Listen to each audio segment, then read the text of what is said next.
I didn't know the song ended that abruptly, I'll be honest with you. I thought it'd have a nice fade out, really, because the fade in of that logo is meant to coincide with the fade out of the song. It's meant to be a really nice transition, but that's too much apparently. Hello, I'm gonna get back into Nuka World again. Survival Nuka World again because it's been a bit of a while. I'm sorry that the stream's only 1080 30. I say that like it's a bad thing. Most people don't care. They're supposed to be at 1440 60, but I spent yesterday trying to diagnose and fix the issue with the just the bitrate just fucking tanking when I try and stream at a higher bitrate than 8000, and I couldn't figure it out. So fuck it. It doesn't lag if I go at 8000. It seems to it only lags if you go above 9000, which I still can't understand why, but it does. And 8000 is YouTube's recommended for 1080 30, which I want to point out, right? YouTube's recommended for 1080 30 is 8000, right? But Twitch always says you can do 1080 30, right? But Twitch's max bitrate you can do is 3500, which is half that what YouTube recommends. Actually, less than half what YouTube recommends, which is why I don't use Twitch. Because for some reason, Twitch's just actual video service is shit, which is what I mainly care about, you know. I think Twitch is definitely better for making a community. It's got, you know, you're nice, you can put all your pictures in, you can get your subscribers, and you can do donate buttons and all that bollocks. But I don't care about that, so YouTube is fine for me. I wish YouTube would have that stuff, because I think that's what's holding it back against Twitch. They're trying to compete with it, and it's not working very well, but, you know, they'll get it eventually. You know what? If YouTube and Twitch could just mingle together, you know, give me YouTube's actual like video service, because I think we can all acknowledge here that YouTube's actual live stream video service is 20 times better than Twitch's. No matter what size, right, you get, you know, the encoding to different qualities, you know, the standard stuff you'll get on YouTube. You know, you can rewind the video by 4 hours. It's instantly made a VOD. You know, you can run ads on it, whatever. You don't need to be partnered. You can run it whatever resolution and frame rate you want to. You can have really high quality streams. It's very nice. And Twitch is very limited, unfortunately. So if you just took out the Twitch video player and all the video stuff out of Twitch and threw it away and then put the YouTube one in, perfect. Ace. 10 out of 10. Numero 10. Yeah. You're building your first PC. Is 44p worth it? Because you're going to get 3 monitors and you don't know whether you should spend more money. You're running off a 1060. Problem with the 1440 is a lot of games, it's kind of an exponential curve when you're trying to up the graphics. Some aren't and some aren't. 1440p, when you go above 1080, it is, I say, it's an exponential curve for resolution for a lot of high-end games. You know, you will get like half performance in a lot of games. If you got a 1060, it's not worth it, frankly. I mean, you can still run games in 1080 on a 1440p screen. I maintain 1440p is just, like, I like a larger monitor. This is the thing, right? I like a larger monitor. I like a 27-inch monitor. Most people go for 24-inch, 23-inch. I like my 27-inch monitors. They're a bit bigger. So, when you get to that size, really, 1440p is just nice because it keeps about the same pixels per inch as a 23-inch, 1080. So it's just bigger without making the screen look worse, really. If you want it for productivity, the iMac I've got has a 5K screen. It's not for video consumption. It's not designed for video consumption. That's at least not why or how it's marketed. It's not designed for video consumption. It's not designed for playing games. It's designed for goddamn video editing and screen real estate, because you can run you can have a 4K video in your preview window in Final Cut and still fit your fucking timeline and your sources in on a single screen, and it'll be in 100% scale because it's 5K, and that's why I chose 5K, because you can 4K video render, which is quite nice, really. Yeah. Oh yeah, no. Yeah. Unfortunately, Amazon bought Twitch, and they haven't done anything to it. I thought Amazon were going to buy Twitch and then put a bunch of money into it to make it better, but no, they haven't done shit all to it, unfortunately. I wish YouTube had bought Twitch, because a lot about, frankly, they probably would have, a bit, but frankly, it would have introduced, I think, some of the good Twitch features into YouTube and some of the good YouTube features into Twitch, and you might have lost a few of the good features on each platform, but at the end of the day, I think it would have been a happy medium. Anyway, Tetsu. Mr. Tetsu. I can't pronounce his name. I had to listen to Codsworth pronounce his name so I could do it right. If you haven't watched this before, is the volume up? You haven't watched this before, this is me playing Nuka... Oh, it's really low volume. There we go. There we go. Right, this is me playing Nuka World on survival. And actually, I'm going to do something quickly. I have an idea. I'm doing Nuka World on survival, but I'm doing Nuka World on survival. Doing Nuka World on survival, so I'm just going to launch into my other save. Because I realised, I think if I put the field of view, or because the console's disabled in survival, so we can't actually increase the field of view through the console. That's how I usually do it. I haven't bothered looking at mods to do it yet. So yeah, I started doing. If I watched before, I started doing. I've actually got video up on the channel. Let's see. Yeah. There we go. And if I quit out, and then I load. Maybe just should have loaded directly from there. And then if I load Mr. Tetsu. But annoying, it's modded, and I want to point out the mod list is some textures. That which isn't enabled, because I just wanted to see what that was like. I should just delete that. Just patches and an unlimited building thing, which just lets you disable the thing without the console. They're not really mods. I mean, they are mods, but it's a bit annoying because it disables all the fucking it disables all the goddamn hang on. It disables all the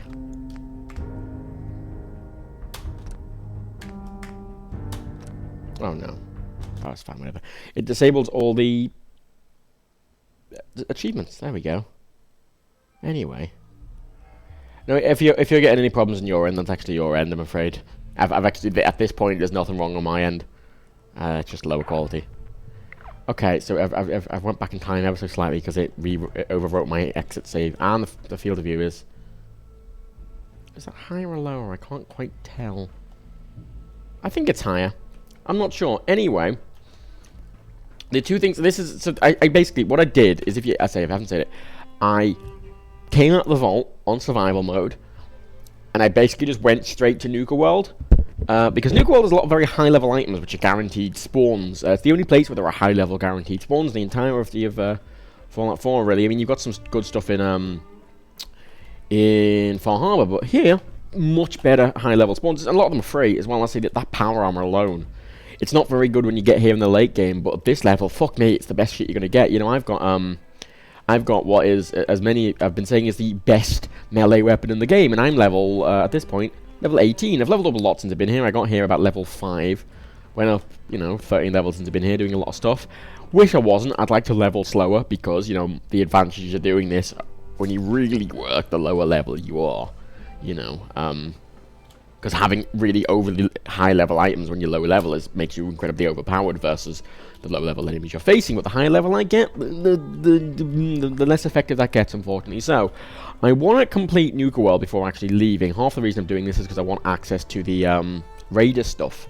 The Raider settlement stuff. I've only got 2 settlements so far. I've got Sanctuary Hills and I've got Sunshine Tidings Co-op. And I want the Raider stuff. The Raider stuff seems like it makes sense early game, because when I got it in the full game, it's like, oh, you've already got all the settlements, why would I bother? Also, I want the Quantum Armor, which requires me to complete it as well. So I want to get those 2 things. So those 2 things are going to make me very overpowered in the main game. The 2 places I haven't done at this point on the map, I've taken over the Dry Rock Gulch, I've taken over the Safari Adventure Zone, and I've taken over Kiddie Kingdom. I haven't taken over the Bottling Plant or the Galactic Zone because they are the hardest areas, in my opinion. I think the Bottling Plant is the hardest, even though it's the most boring, because it's got like 4 assault runs, and when you're level 40, they're not too bad. But when you're money level, no, they'll just kill you instantly. Dead, really. So you don't have Red Rocket? No. I literally walked out. I came out of the vault, went to Sanctuary.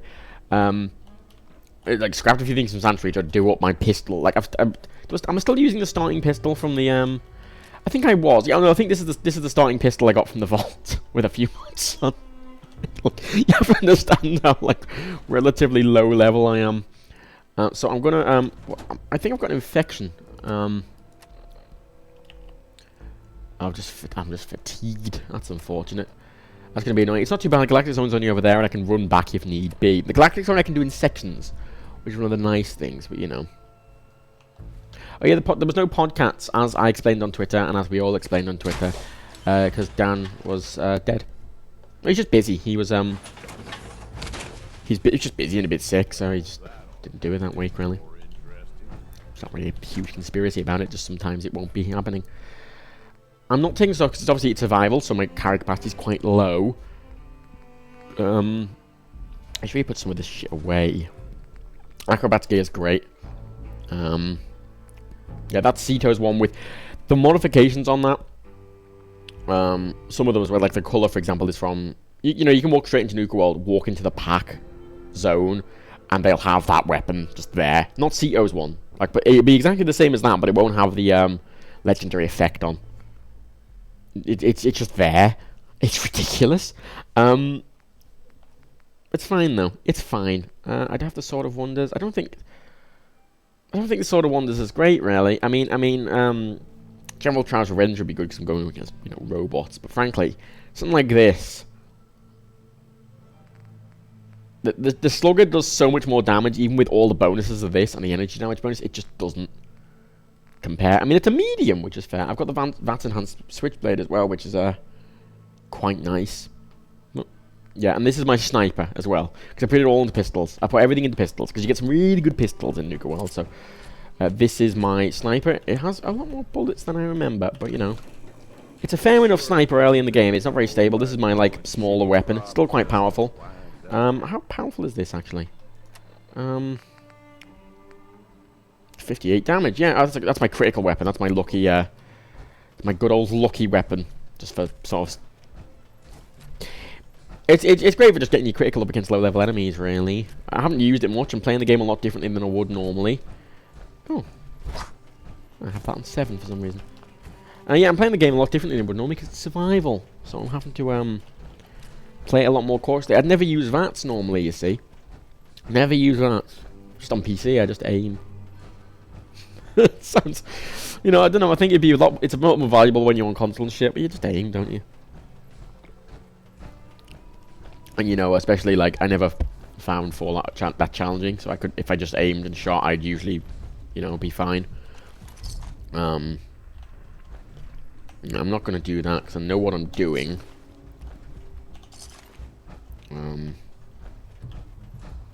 Obviously, I don't want to be getting too much stuff. Now, this place is very difficult. At my level, it's going to be extraordinarily difficult. The amount of robots here is concerning. And another big issue is I want to actually be able to do this without killing. I want to kill as few people as I can. Something that always annoyed me about this area is if you do get all the stalkers, the robots will just, you know, stop being hostile and will just do what they do if before the park closed. So, you know, I like the place not being completely empty. Which is, you know. Have I seen the in-game memorial of the kid that died? Yes, that is, it's a character. It's a character at the south of the map in Nuka World. He's just a nice guy, gives you stuff, and then he leaves, you know? Anyway. Why are you talking about your dicks? What is... Oh yeah, fucking, you know, do I have to call them Throthies now? Just to be John? Just Throthy? Oh look, it's a Mr. Throthy. What the fuck's a Throthy, John? Huh? It's an F, it's an not thr. It's not th. Frothy, not you put your tongue out and go you bring your bottom lip in and go it's different. You put your tongue off, go and you bring your tongue again. Is you put your bottom lip on your teeth and go I'm very sorry, I got really annoyed at that.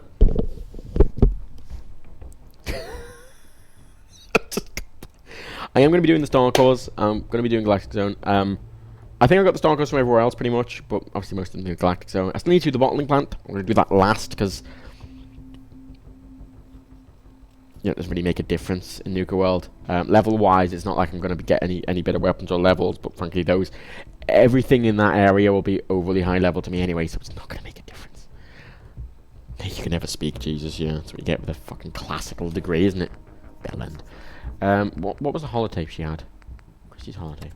I hate this. One of the small cowboy cappy plushies yesterday. Oh no, that's not it. I hate this. I've always hated this, but I should find a mod that fixes this, because it always, you pick something up and it goes, oh, listen to the holotape. And you have to go fucking digging through your misc looking for it. Like, just make a fucking logs. Make a separate section for logs, right? And then order by most recent. Just give me that. Give me that. Why? Give me that. Tina's. Jesus fucking Christ.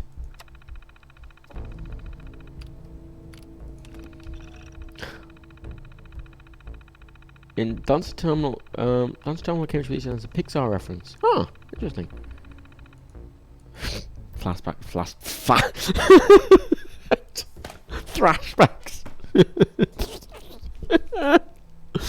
Oh. Thrashbacks to your phonetics class. Yeah. Okay. So, obviously this is survival, so I'm not going to be able to save while I'm here. So, it's been a little while, so it's probably going to take me a little bit to get back into the swing of things. The iBots are very low level, the turrets are going to be quite dangerous, but thankfully the turrets and the iBots I think are always going to be extremely low level. Regardless.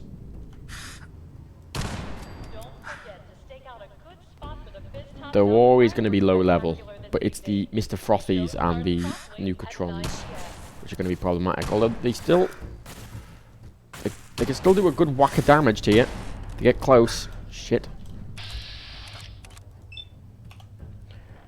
I want to avoid destroying as many as I can. So with a lot of the star cores in some of the areas, maybe not outside here, but especially in the bar and stuff like that, I will probably just run past the people and grab the star cores. I'll just try and run through. There's probably a few beds in here, so I'll probably be able to save before I go into them.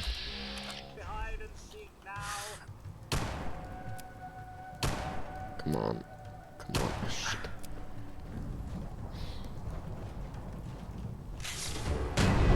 See? Look at that. It's destroyed my legs and almost killed me. Fucking hell. They are quantum launchers. They are very dangerous. You want to hit these guys in the torso because that's where they're weak. This is my most powerful gun, so that's why I'm kind of using it for this long range stuff. But it doesn't have a high ammo capacity. You have to reload. The reload takes a while. So Jesus fucking... Jesus!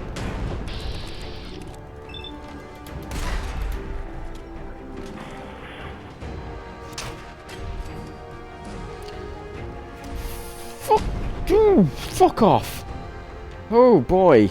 I got the health from leveling up, which was nice, but I've lost my legs. Slightly concerning. Especially because I don't really have the steel to repair them. It's just a lot less... Well, actually, it's the point. I'm getting steel off these guys, so maybe I should just get a bunch of steel and go back, repair my own. Then I don't know how if there's any. There probably isn't a power. Oh, I think there might be a power arm station in the back area. So I might see if I can go back there because I'd rather not have to go all the way. It's not even that far just over there, but I'd rather not go back there if I don't have to. This place was hell in survival. Yeah, well, it's hell at fucking level 18 in survival mode, isn't it? What was you? Mate, fuck off. Oh, come on. Don't you... You missed! Jesus.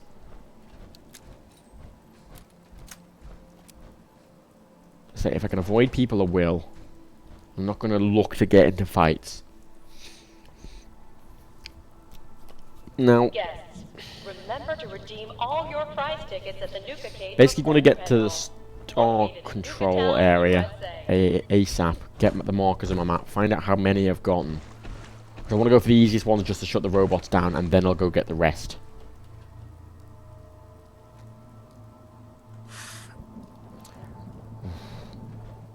You know what? I will just avoid them. See, there is a debate whether should I avoid them or try and get them, because if I avoid them, there's the risk that they're going to see me and kill me, and if I get them while I'm hidden, you know, I am then in a position where I can't get a sneak attack on them anymore. Come on, don't see me. Can they open that door even? I imagine they can. Everyone usually can open doors in this game. Even robots. Even that doesn't make sense, but you know. Do I have a close range weapon? I don't even know if I don't have a shotgun anymore. I've got all pistols because I say that's my that's what I went into gunslinger pretty highly. Something weird about this DLC actually is all that it adds adds a couple of new upgrades, but what the new upgrades are is they require like not only do they require you know, your skill in crafting, but they also actually you know to upgrade that Western revolver you need gunslinger, like high level gunslinger as well. So to use a lot of these weapons you need to okay, you need to fucking thingy the thing. I don't know, look, fuck you. How many do I have? I've got 2 on me in that case, which are the 2 in the control chamber. This is live updating. 6 in the grounds, they won't be too hard to get. The Interstellar Theatre is probably the place I'm wanting to avoid. The Interstellar Theatre's got the Century bot in. So I only need 20, and I need 17. So if I can get the 6 in the grounds, they won't be too bad. And I'll need 11. Nuka Galaxy, I don't want to touch that. Don't want to touch that. I need 11. Go in Vault Tech Among Stars, that'll be easy. Then I'll need 5. 3 in the outside of the Galactic Zone. Then I'll get 2 in the Robco Battle Zone without actually going into the Battle Zone area, because that's the hard bit. There's 2 in that actual Battle Zone arena bit, but I won't have to go in there if I get the ones from outside the Galactic Zone. Oh. See, maybe I should do the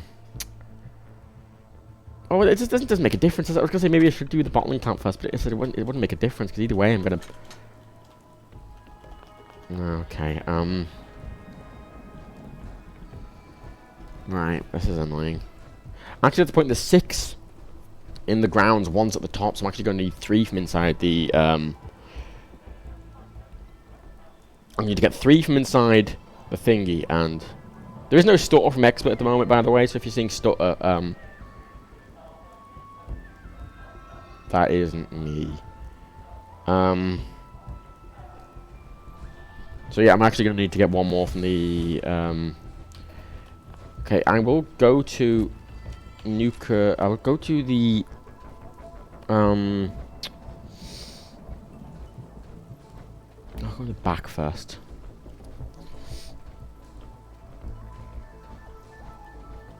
I remember there's not much back here. Just, there's a lot of just sort of... I've almost got all those well. There's a really good reward for that, so I want to be getting that. Ooze. Almost done. Oh, shit. Expert locked.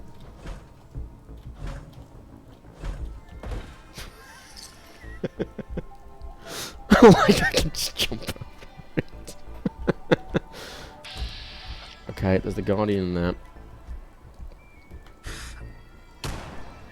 Come on. The protections are a lot less dangerous because they've only got lasers. And, you know, lasers, I mean, it still did 50, like, half damage to me. But those Nukatrons with their fucking quantum launchers are just ridiculous. Actually ridiculous. Also, I could stream at 60 with the same bit rate. The quality of the picture would just be a bit worse, though, so I'd rather not, really. Did I bring I didn't bring all my Nuka-Colas with me. Oh, I should have. Well, I probably will go back, actually, in that case.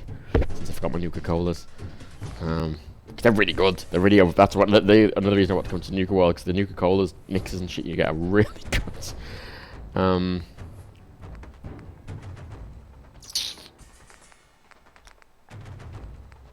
I didn't even bring my fucking gator claw steak. I didn't even bring any of my food with me. What sort of preparation is this? Jesus. I'm in danger from something, but I don't know what.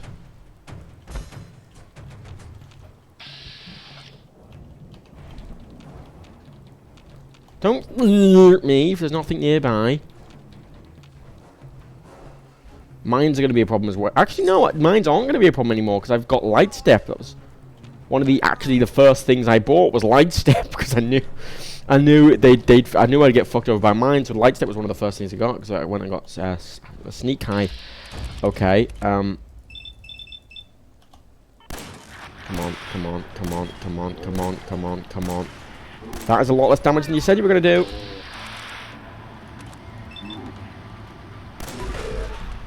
Come on. They're not too bad, the Mr. Frothies. They're not too bad. Like, they spray, like, burning hot Nuka-Cola on me, but the damage doesn't seem to be that high. It seems to be just a modification of the, oh dear. It seems to be a modification on the sort of acid sprayers. Because most things in the DLCs are just retextures. Shit. Okay. This is the issue with this zone. You're in a lot of close quarters, and I can't really snipe things from afar, and they're just going to get close to me because they're fast.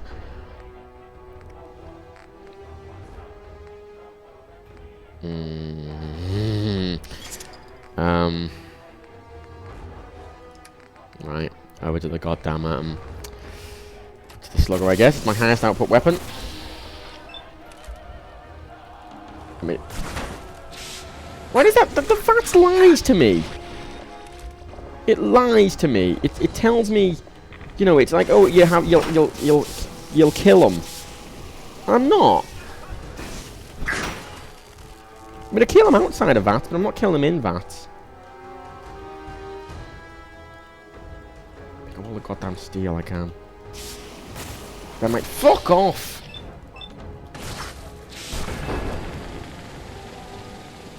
Yeah, VATS always does less damage. I think this is one of the reasons I never used it, because I can always hit things myself, but, you know, well, I say that while I'm not hitting. Oh, shit. All the fucking ones. All the ones that are just around the... Well, this is why I was concerned, really, wasn't it? I need a quantum... Oh, no, I don't need a quantum. My AP is back. That's a good start. Now just keep running and we'll call it even. I'm fine with that. One thing's that always bothered me, they didn't give the Mr. Frothies or anything like a different name, like different, like voices or anything. They've got the same, you know, Mr. Handy voice and... Like, it's like they are just Mr. Handies. I mean, they do joke about that in one of the terminals. I mean, they can't actually get in from outside. They do joke about it in one of the terminals in the Nucatron, not the Nucatron, the fight. Oh, there are sleeping bags here. Great. In the fighty thing, the fighty arena place, which I've forgotten the name of completely. Fuck me backwards in there. So many beds here, goddamn. See, look at that. I'd be dead now. If it wasn't for that. Throth. Throth. Oh, don't bring the Throth back into it. Nope. Nope. Nope. Freaking get hit off. Yeah, they're not too bad. The lasers, they do a lot of damage, but the explosive damage from those things is a lot worse. Now, is there a fucking power armor station here? I really don't want to have... I think I will have to go back to get food. Because... Oh, there's that door's open. There's not much food in here. If I remember correctly. I mean, the other place, the bloodworms, great source of fucking food, the bloodworms. But, there's no, obviously, it's all fucking robots in here, isn't it? How did I get the stream fixed? I didn't. I'm just running it at a lower quality. There isn't, is there? Well, there's my plan. Bit out the window. I'm gonna save.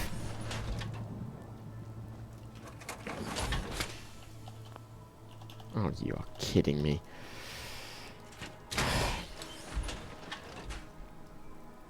Oh. That's rather annoying. Oh.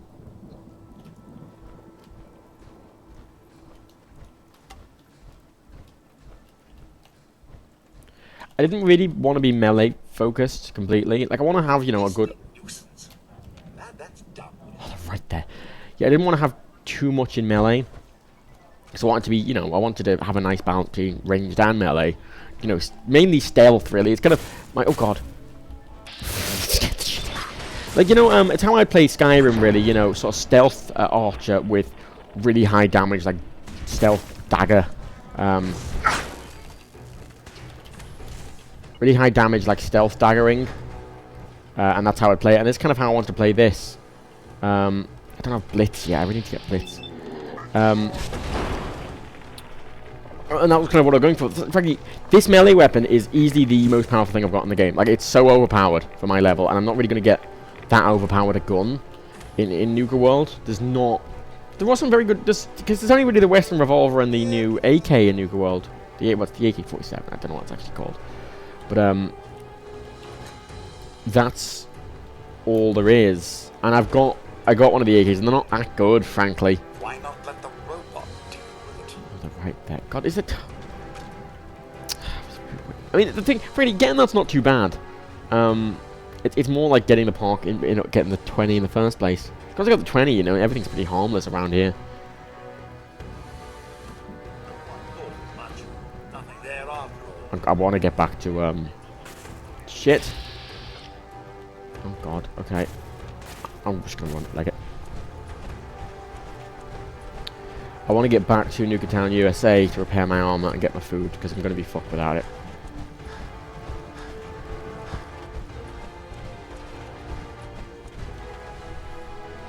Oh, they'll follow me, but it's fine. Okay. See, it's going okay. It's not going terribly. I didn't think it would go that terribly, but you know. I'd say it's the bottling plant I'm most worried for. The assault... I can't deal with the assaultrons. I can't. I just can't. Especially in the bottling plant where everything's going to be like really close combat. I mean, my slugger's very good, but the assaultrons, they will kill me in like 3 hits with their melee weapon. You know. It is ridiculous. It is actually ridiculous. It'd be good to get the mods for the when all the power's back on. It's going to be good to get the mods for the thirst zapper the first thing as well. Yeah, that'd be very good. I won't be able to, the thing is, I won't be able to modify that really. I don't think it requires that high skill to modify, but one of my issues is the case of I just can't really modify things because, you know, I don't have any skills. Oh, come on. I did level up though, so I can get my level up. Just repair this shit. Come on. You see, this overboss stuff, it does have quite a bit of health, but it's still not fantastic. Oh, let's go repair that. Might as well repair everything I've got to steal. Well, everything worthwhile. There's no point probably repairing that. Fucking 3 steel to repair like 20 damage. How much is that? 3 steel to repair 1 damage. I'll repair everything but the head. There. Perfect. Right. Spare armor legs. And fuck, I've fine spare armor legs. God almighty. See, the thing is, at my level, right, what is spawn... Well, like, at my level, is the T-45 with broken pieces spawning. You know. I think T-51 we might start spawning in the wasteland at my level now, because I think I'm level 19 now, so I think it might start spawning rarely. But, you know, XO1 doesn't really start spawning to level 30, and even that's very rare. But that quantum, you know, that's going to be ridiculous. That's why it's going to be ridiculous. And I'm relying on finding mods I pick up and weapons I pick up because I can't really modify stuff. Because all this high level stuff, as I say, I can't do anything to it because it requires like 10 levels and like 2 perks, you know. Which I don't really feel is good. It's going to be worth it at all. And what am I doing? Oh, yeah. I'm going to put just all my junk in there. Take all my junk. Go. Take it all. I don't want it. Okay, thank you. And I need food. Food. Look at all this fucking shit I had. God damn. The victory's great, the quartz is great. I mean, I'm just going to take this because this is going to be the hardest area. I'm only really going to need this stuff in Nuka World, frankly, and maybe something. But by the time we get out in Nuka World, you know, I'm going to be able to use the mixers and stuff. I'm going to just make stuff myself. But it's not too bad. You know, not too bad afterwards. Hold on. Mattophobia. Wait. Mattophobia. Throtho? Well, no, I do have a reasonably high quality job. Like, I don't get the shit, really, do I? I don't really... I don't mean high quality in the sense of you're high... You know what I mean when I say high quality. It's not full of memes. Gator claw stakes are really fucking good, but I feel kind of bad about them. They are really good. They basically fill all your HP up, and they'll fill up your entire HP bar, and they'll give you agility 1. The problem with them, and they're worth a lot as well. God almighty, they're worth a lot of money. But the problem is they're a finite resource. You know, there's no gator claws left. They are literally an extinct species at this point. So, you know. You're right. Yeah, they're an extinct species at this point, so I can't get any more of them. Either you wind up getting shot, or you're the one holding the gun. I know how I want it. God, I hate you, Gage. And let's level up now. Ooh, what's worth going into? Like, look at how pathetic my fucking skill tree is. In fucking new world, this God Stinger 3 might be very good. I can't get big leagues 4. Can I get blitz? No, I can't even get blitz because I don't even have a high enough So this was the thing I was debating about blitz, because my plan was to get the agility bobblehead and then get blitz, but obviously getting the agility bobblehead is kind of far down the line because obviously it's at the south of the map in that ship, and that ship's quite hard to get through. And I won't get that for a while. So there is a debate whether I should up my agility and then just take blitz because it's really good, and then I can obviously use that agility to get gun fu, which I think gun fu is pretty okay. It's not something I care that much about. Gun fu is the thing, but do I want to waste a level or 2 levels on just getting blitz? Just blitz 1, mind. Oh, I can only get blitz 1 for now. And blitz would be pretty useful, I think, in Nuka World, but you know, from range I have a gun, I have a sniper. Like, God. Look at these things I don't have because my levels aren't high enough. Like, that's not going to be useful at all anymore. I think at this point I'm just maining melee because that weapon's so ludicrously powerful. Pickpocket's not great. Toughness is apparently shite. Life Giver would actually be very good.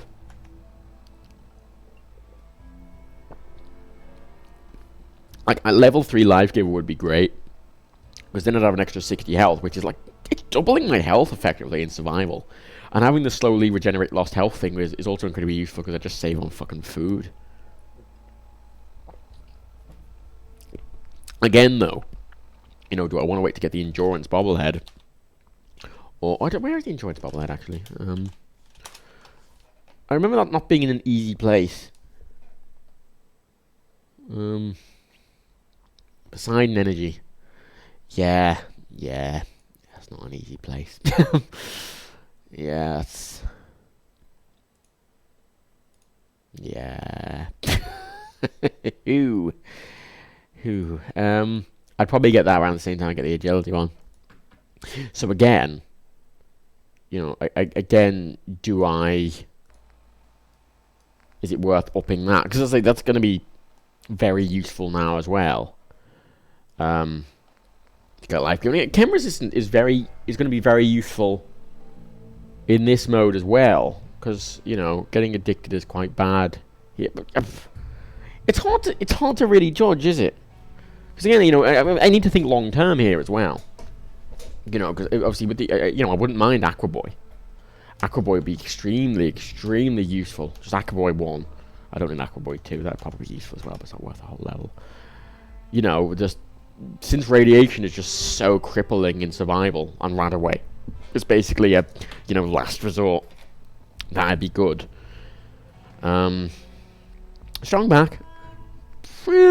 I'd probably, like, strength is not something I'm gonna be that... I mean, rooted would be good.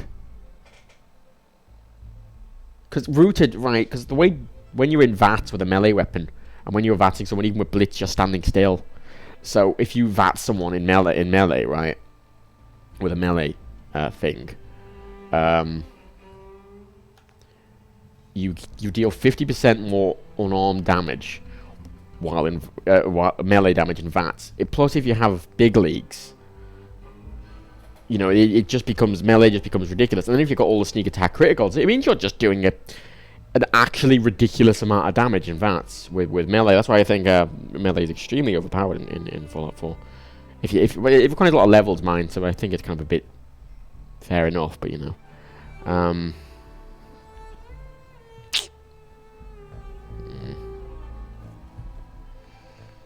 But you know, getting strength up to level 9. It's quite a way down. It's quite a lot of levels, isn't it? Cannibal is something I've been debating because with Cannibal, right? Obviously, survival, need your food, you know. Being able to just eat the people I kill will be useful, but at the same time, they'll probably give me parasites, because that's how the survival works. You get parasites and infections, so it doesn't tell me that, and I don't have any confirmation on that, but you know, it seems pretty right to assume that eating a dead ghoul you just killed will probably give you parasites. So go to Vault A1, do all the shit there. Curious level 49. So it's just like nah. I've got a rule. I've got no companions rule. Making this harder for myself. No companions rule. I could have brought Codsworth along with me to do Nuka World. Would have made it a lot easier, but fuck off. No companions rule. Also, I've made that like a lot worse for myself by getting Lone Wanderer, because I always have companions in the base game, but I purposely gave myself no Lone Wanderer because that carry weight increased by 100, doubling my carry weight and having that extra, you know, damage, you know, just 30% off my damage taken is incredibly useful. A lockpick's not going to be that. I mean, God, you can get master at level 18. That's ridiculous. Again, locksmith is, I realise, completely worthless in Fallout 4, which is very a shame. Like, you know, it's one of the things I always put up in New Vegas, and I've played New Vegas a lot, so I always put it up in New Vegas. One of my first priorities is getting stealth and lockpick up in New Vegas, and hacking as well. They're all extremely useful perks. They'll get you through shortcuts, they'll get you around things, and they'll get you actually some good loot. But in this, you know, you unlock a master fucking door, and you go through and say, oh, what you got? Oh, alright, it was some chest, or what's in it? Oh, it's got a 10mm pistol in it, it's got 5 pre-war money, 10 bottle caps, some ammo. And you're like, okay, right, that was completely worth those fucking 3 skill points, wasn't it? Bloody mess, right. Bloody mess. Having the 15% extra damage is good. Because my luck is quite high, actually. Because I wanted, my intention is, again, bobbleheads. Luck bobblehead will get me up to luck 6 and get me better criticals. And critical bank. I mean, luck is not something I ever really put anything into in a normal playthrough. Because again, I don't use VATS, so a lot of these perks here are VATS based. And I don't use VATS when I play normally. I just don't. That's just the way I play. It works for me. But in this, I will be. And these two are being incredibly useful. Because it's still survival. You know, Nuka World's the hardest I'm going to be facing. But it's still survival, so the next game's still going to be bloody hard. Especially, you know, I'm still going to be doing Far Harbor, you know. So, and frankly, 5% is at this point kind of worthless. You know, there's better things I could put the damage output into. That's something I'll be doing kind of last, probably. Rifleman again. I don't really have any rifles at this point in time. I don't really intend to get into them at any point soon. Scrapper going to be useful, but again, not really crafting much because the weapons I have, I can't do anything to them until I've got really high level stuff on them. Same with science. Robotics expert would be very, very, very good. I mean, the hacking is a bit. A lot of the perks that were in New Vegas that are in this are just kind of shitty. Especially these 3. Especially not those 3. Where is it? Intimidation. There's Wasteland. Where's Animal Friend? Whatever. Like those 2 and Animal Friend. Where Animal Friend is? There's Animal Friend. They're fucking shit. You know, Animal Friend in 3 in New Vegas. it made loads of just animals just completely, non-hostile to you. And that was amazing. The bears in 3, having them not attack you was the most useful thing in the world. In this, it's like, you've got a chance when you aim at them, and then you press a button, and then it might, if they're lower level than you, it might stop them attacking, but it's got a low chance of doing it. It's like, okay, so while there's an animal running at me, you want me to point my gun at them, press a button, right? See if it happens to be low level than me, and then if it is, then there's a small chance it might be pacified. But the other ones are still going to be running at me. And then I'm just going to shoot it anyway. I mean, in that point, if you're pointing your gun at it anyway, you might as well just shoot it! Just shoot! Oh, I got very annoyed at that. Oh. Demolition Deck about 2. Again, I haven't been using throwables as much as I should, but frankly, especially in Nuka World, especially in these 2 areas, I'm very close range. So that, at the moment, I don't think it'll be useful. It'll probably do me more damage than good. I'm at more risk of just killing myself. Because explosives, I think, are very good in the base game when you're in, big open areas. You're mainly fighting outside in the base game. But that, a lot of close quarters in the rest of Nuka World. I want to definitely get Demolition Deck 2 later, but now I'm gonna go for Blitz. I think Gunfu is gonna be useful anyway. I'm fine getting Gunfu later in the game, so I'll put a level into Agility now, and I'll get Blitz later. That's my plan. That's my plan, I think. Yes. Also, I'm out of my drink, so I'm going to take a short break, go get another drink. My throat's been hurting recently because I'm doing a lot of streams. So go get another drink, and I'm back in a minute. And do it. Also, I realised my break screen is gone because I downgraded XSplit and it got rid of the unlimited sources, scenes thing. So my scene from my break was at the bottom, and it's just gone now. So, hang on.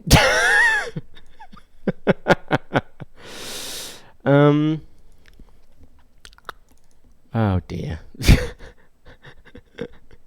there we go.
Hello.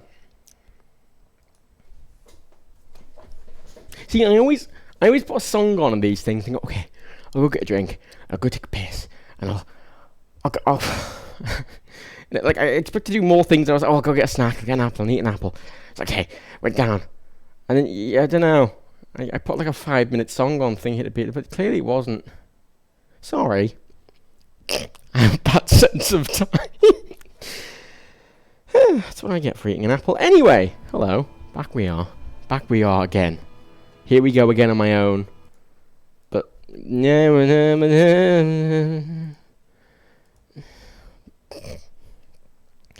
so I just noticed on Twitter, why does Ted Cruz's fucking Twitter fucking icon, why is it a fucking Snapchat logo?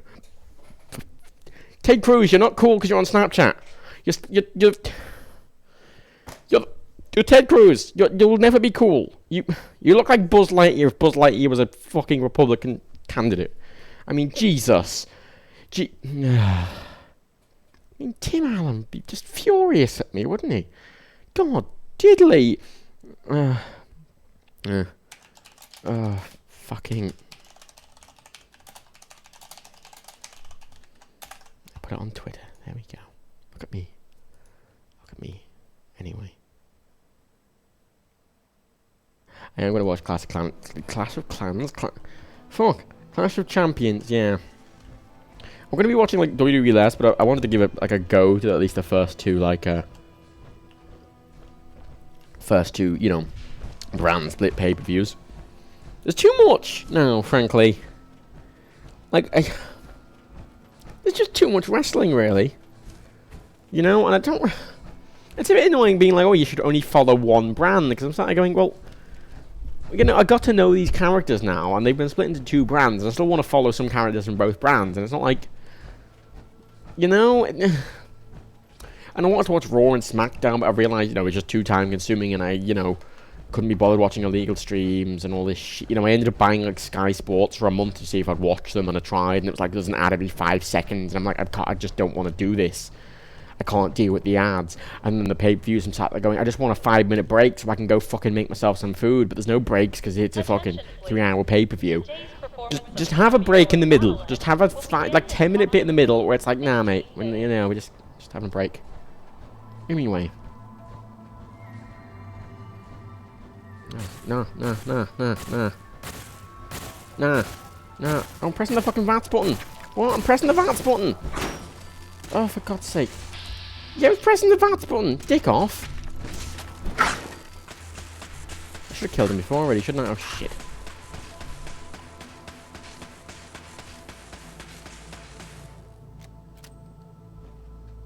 God, that's a slow reloading weapon. It's weird, I only put one, I only put one bullet in. Oh. Did I had an 85% chance to hit those two first shots, and I missed both of them. Just to fucking fuck me over. Okay, this entire area is going to be a lot safer now. I think I've gotten rid of most of the robots around this, you know, just main corridor area. Oh, it's because I didn't take vans. Oh, yeah. Oh, I'm sorry. I'm so sorry I didn't take vans. I've realised now that it would have been probably the most, if not the most valuable asset in the game would actually be, you know, vans. Because, you know, people don't realise this, but vans is actually probably one of the most powerful perks in the game.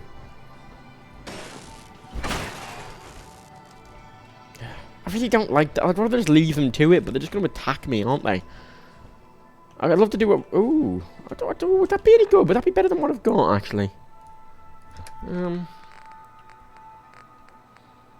That's 240. And... 200. See, it's worse. It's actually worse in every way. It's got more health. No, it hasn't. So, you know, it's actually worse in every way. That's interesting. Yeah. Do you think? I mean, that's... I suppose it's not great. It's very mid-range, isn't it? I do like the T-51. It's a shame, though, because I'm very used to sort of your T-51 being, you know, pretty, you know, top-of-the-line stuff, you know, for Fallout New Vegas. I mean, you got the Enclave, or the Remnant's armor, I always liked the Remnants on because I never knew it existed until like my 4th playthrough. That's it. Like I didn't even know the Remnants were a thing. Oh, a new emergency protocol. Cool, I can disable some of the robots. That'll be good. That won't be any good. I'm gonna take the hazmat suit because I'm sure that will actually come in handy at some point. Yeah. Oh, I love the Enclave armor. Oh, sorry, I keep saying the Enclave armor. I loved me some fucking Remnants armor because I'd say the Remnants armor you just don't know it's there. Like it's hidden down Arcade's fucking companion quest, which is like weirdly triggered. You have to have them with you. And I never had Arcade with me. And it's like a hidden... It's just such a good game, New Vegas. Like, you hid really significant shit. You know, just in shit like that. You know, this full quest line just involving all these old... And you get them to help you in the Battle of Hoover Dam. And I was so impressed, like, after playing it for so many times and only finding about it, I'm like, you know, easily several hundred hours into playing the game, you know.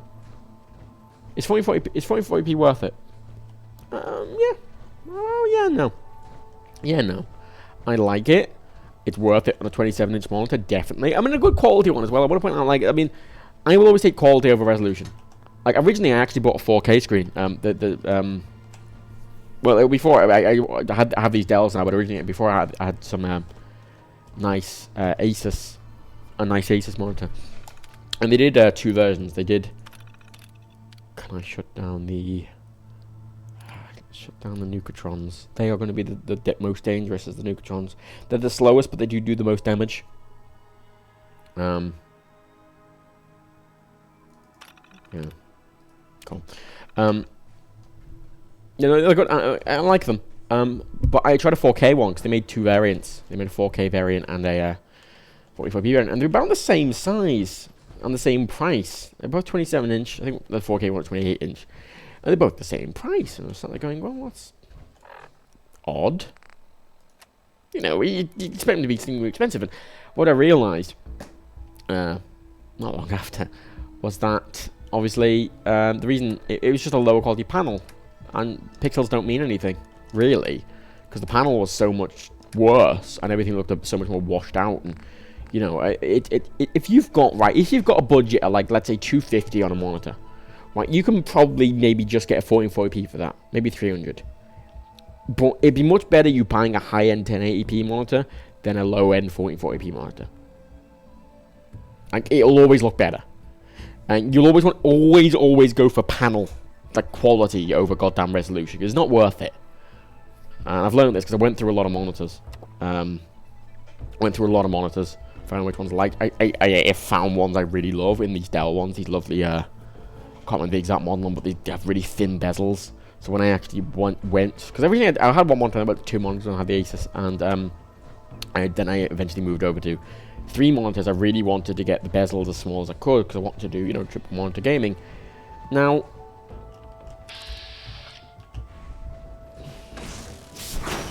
the triple monitor thing, the gaming wise, is pretty bad. And there's a couple of reasons for that. A, even with a 980 Ti, which I got, it's hard to run a lot of modern games on at 1440p, let alone, you know, across 3 monitors at 1440p. You know, it's not the best. And as well, Nvidia Surround is fucking shit. It's shit. It is shit. It is awful. God almighty, it's awful. Like, I got very frustrated. Like, I don't even have it enabled, like, any of the time, because it's just so frustrating to use. Because, as well, like, I use the snap, you know, the full screen snapping thing, where you can just drag a window up to the top of the screen, it makes a full screen and half screen. I use that a lot, and it doesn't work properly in Surround, and it was always, hated it. Wide curved screens in the future. Well, I almost bought my original plan was to buy a you know, wide curved screen, and I didn't. I decided against it because I like the separation. I like the physical separation of each monitor. The curved screens are cool, and as well, when you're doing content creation, like what I'm doing here, having a 16:9 monitor is very important. My preferred thing is, you know, it's 16:10. Not 16 by 10, God. But yeah, 16 by 10. Yeah. 16 by 10 monitor. I think the MacBook is... I think it's something weird. It's like 5 by 3 or something like that. I'll prefer me some taller monitors, really. I mean, 16 by 10, I think they're nice happy medium there. But obviously, again, for content creation, it's a bit of a pain in the ass, really. So, getting them, you know, for me, I probably would have curved screens, actually, if I wasn't doing this. But when you're doing this, you know, you want your 16 by 9 monitors and you want them separate.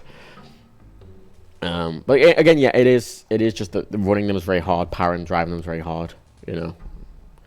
And a lot of people, they'll always swear about, oh, get a 1440 hertz, 144 hertz screen, or 120 hertz screen.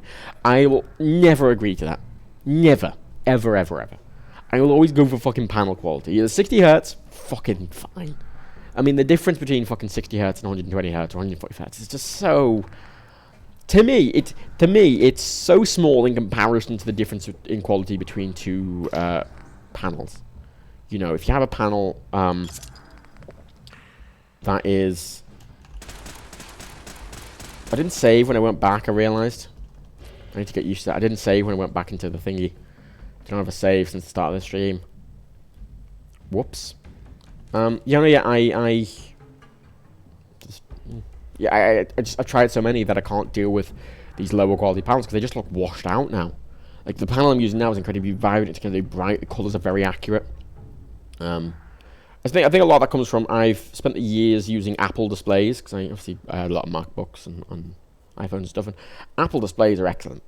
That's one of the things they are very good at. Apple is putting really fucking good displays in their computers and their products, and that's, I guess, maybe a bit of a snob because oh god, oh dear, oh my god, that did so much damage. It's made me a bit of a snob.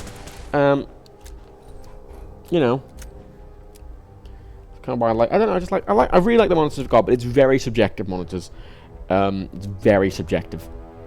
So, I recommend buying from Amazon. Amazon have an extremely good return policy. That's why I basically use them for everything.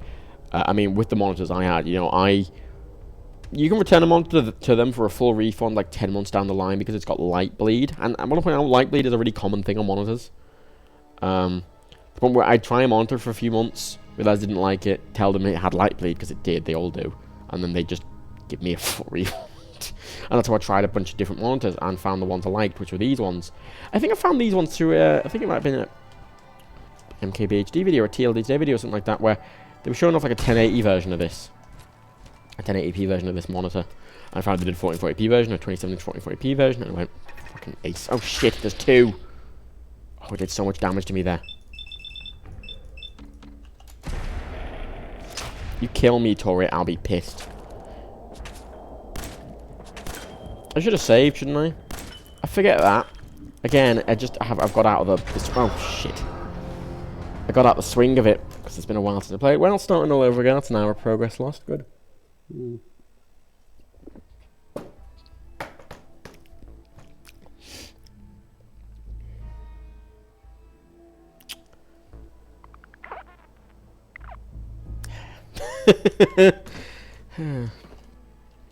Cunt! I forgot to save. I'm not. Oh.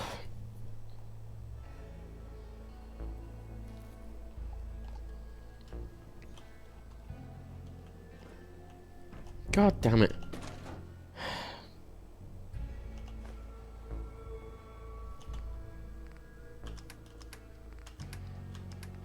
I need to get used to that. It's been like a couple of weeks and I kind of fell out of actually saving beds properly. And that's on me. That's completely on me. Those do a fucking lot of damage though. Jeez, I didn't know those fucking turrets were that actual, like that brutal. They are like so brutal. Like they took me down from 100 health to nothing in like 2 seconds. Like this is why Nuka World is so hard. Because everything just kills you like that. Like that's I like on survival Nuka World at this level. It's so hard. So many chumps. So little. I feel fine, by the way. That was my fault for saving, but you know, me dying there was fine. Like I feel fine about that. It feels fair because it's hard, you know. Don't you have autosave on? It's survival. There is no autosave. You save when you sleep in a bed, and that's it. It's unfortunate.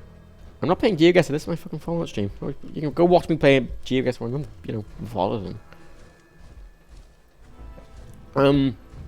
God, yeah, actually, someone asked me something. Hang on. Oh, graphics cards. I'm probably going to upgrade to a 1080 Ti when it comes out. Because I'm always looking to upgrade my graphics card. Because I play a lot on like new games, and I like pushing them as far as I can, and I'm running at 1440p, which is quite difficult. So, better card I can get, the better. Like, you know, Fallout 4 right now, it's running at 40. You know? I don't really care that much about frame rates. I do, you know, I want not a 30, but 40 is a bit low. But I can deal with 40. I'd rather have the quality. Yeah, wait, thankfully I know what I'm doing now. It won't take too long to get back to where I was. I say that, but, you know. Take all the steel, I'll go back and repair my stuff. Actually, I can probably go back and repair my stuff just on this shit I'm picking up here. Actually, fuck, I'll do that. I'll just go back now and, save me fucking faffing around, ready, doesn't it? That's why there's more steel around. How many steel have I got? I need 3 per thing. 8.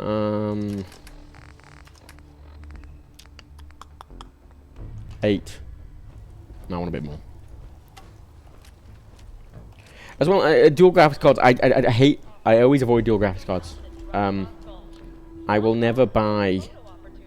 I'll never have a dual graphics card setup or an SLI setup, because I just think you're just getting such diminishing returns for the price, really. I'll always choose a very powerful single card over 2. Because a load of games don't support SLI, first of all. Second of all, you know, you're not getting double the performance. You're getting, you know, 50% extra performance for, you know, double the price. It's not really worth it. So I just sort of don't. It's just more stable, and I like stability in my systems. I don't really like tinkering. I used to, again, but, you know, I don't anymore. I think I mentioned this on the stream yesterday where I was trying to test stuff where I don't have the patience for it anymore.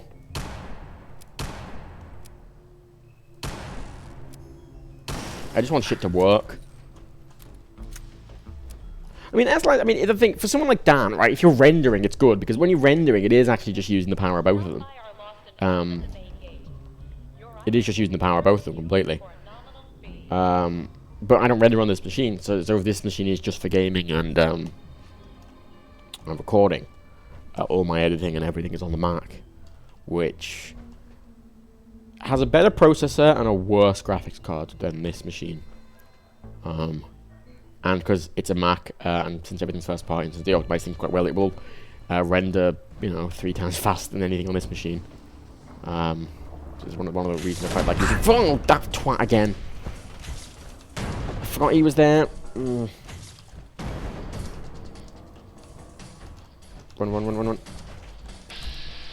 Shit, no.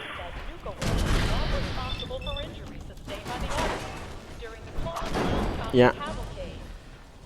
I realized the things I disabled, when I did the thing where I wasn't disabling the neutrons, I was disabling the protectrons, which are just the ones with the lasers, which are different. Which actually means that it might not be worth disabling them this time. It's worth disabling the Mr. Frothies, actually. Because they're very common, the Mr. Frothies. Well, those ones are very dangerous. They're not that common. Well, the protectrons are very uncommon. Just disabling the Frothies, because they're everywhere. That'd be very good. Oh, fucking vans. I'm not getting vans.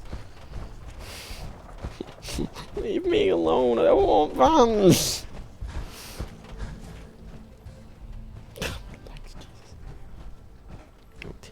Repair, save, back. No Plan. shortage of suckers in the Commonwealth. I don't know this. Every time you go way out this load area, it resets itself. Need something, boss. It's really quite annoying. I don't like having to wait. It's either that or go through like 2 load zones to get here. God damn it. Also, I'll make it. I'm gonna be doing if you liked my Sims kind of stuff, or my kind of Google Map stuff, I'm going to be playing, I'm going to be doing City Skylines as like a little live series thing. You gonna build me something? Not a long thing. I don't really think I can do live series for very long. Cause especially like Sims, a lot of people got annoyed that I wasn't playing, like, I didn't finish doing the Sims, but like, there's a point where there's nothing you can really do. It's like you want me to just play this. It gets very dull. And I'm very much do it properly. I don't bother, you know. It's my sort of attitude towards shit. So I don't bother. So I don't have a schedule. Because if I have a schedule, it just means that I'll be forcing myself to stream when I don't think it's gonna be fun, or I'm not in the mood, and then it's just not good quality stuff. Not that my stuff's good quality anyway, but you know what I mean. The best quality I can make it at the very least. Anyway. Oh god, the internet, buddy. You know what interesting about internet actually is, since I've got this really ridiculously, like, I've got gigabit fiber now. Oh, save. Okay, damn it.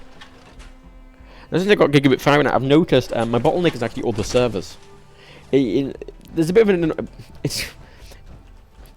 Pretty first world complaining problem, but it is a bit of a problem with... Oh god. What, I don't...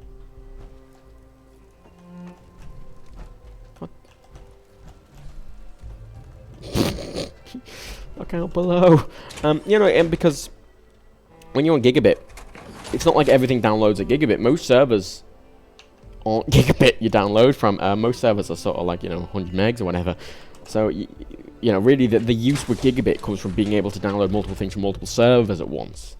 And then you start being bottlenecked by your drive speed and stuff like that. So, I mean, really, gigabit's not useful on a single system. It's very good if you want to do multiple things at once. For example, like, the nice thing about my setup now is I can stream while downloading games, while uploading stuff on my other computer, and rendering something on my other computer. That's why I've got it set up the way I do. You know. And recommendation to get better internet, right? I spent 2 years looking for a flat in one of the buildings that hyper optic support. That's why. Hyper optic, with hyper optic, what was with them when he was living in London on his own? I think Tracy's with them soon. She might be with them now or soon. I'm not sure. What's going to be with them soon again? So half of us are on hyper optic. Funnily, you know, Dan and Steve aren't. They are the video makers. Really, if anything, they should be on hyper optic. But you know, they don't live in apartments. And hyper optic don't provide to houses. They provide to apartment buildings, and they will only provide to an apartment building if there's enough interest in that apartment building. Which is why it's not that common. If you go on their website, they have a map, but it was a case of literally that's how I went on their map, looked at the buildings they were in, and only looked at flats in those buildings. That's why it took me 2 years to find a place. It wasn't like this was just happened to have this internet. You know, I did spend a long time. Oh, twat. I spent a long time, you know, trying to find it and stuff, you know. Shit. No. He doesn't do much damage. That fucking twat will. Shit.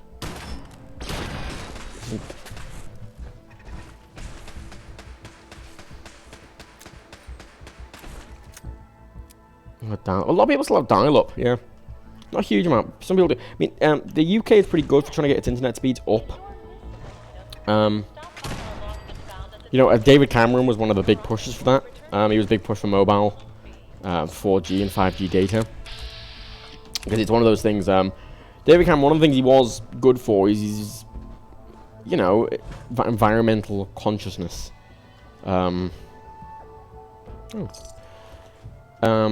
that he was a big push for sort of green energy and stuff like that. And, you know, a part of that is getting congestion off the roads, and you can do that by, you know, trying to encourage people to do, sort of, instead of going to, you know, travelling to London to a meeting, teleconferencing, and, you know, doing a lot of stuff via the internet instead. And a lot of that is you need to, you know, make better internet speeds, and there was a big push for that, and that was actually one of the big pushes for 4G and stuff. which is why we have very good 4G, very good mobile internet here.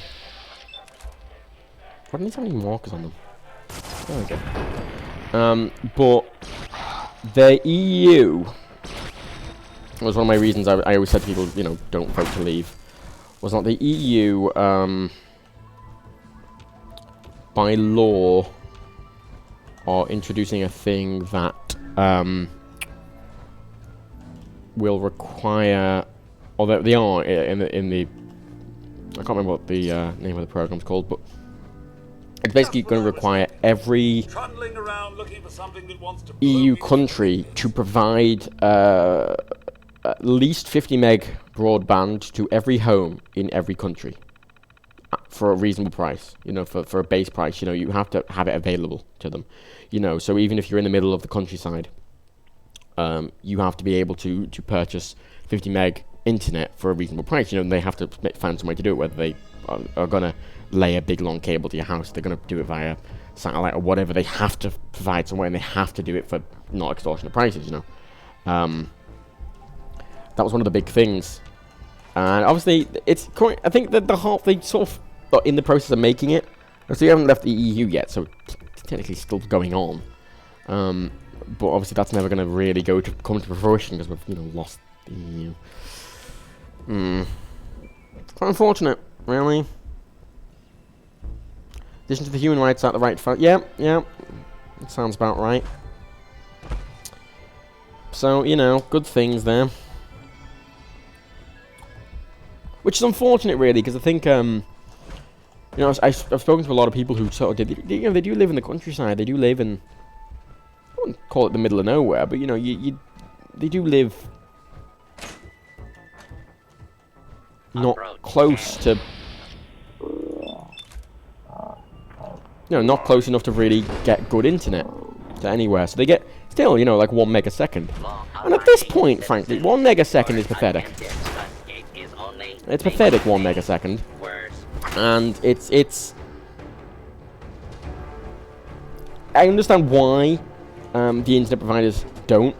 Because, you know, from their perspective, you know, it makes them no money to like, route a fiber cable to, like, a village with, like, 5 people who want it in. And they're not going to make the money back. They're going to be spending money they don't have. But that's what the EU is providing a lot of funding to that as a human rights thing. And, you know, not going to happen anymore. Hey.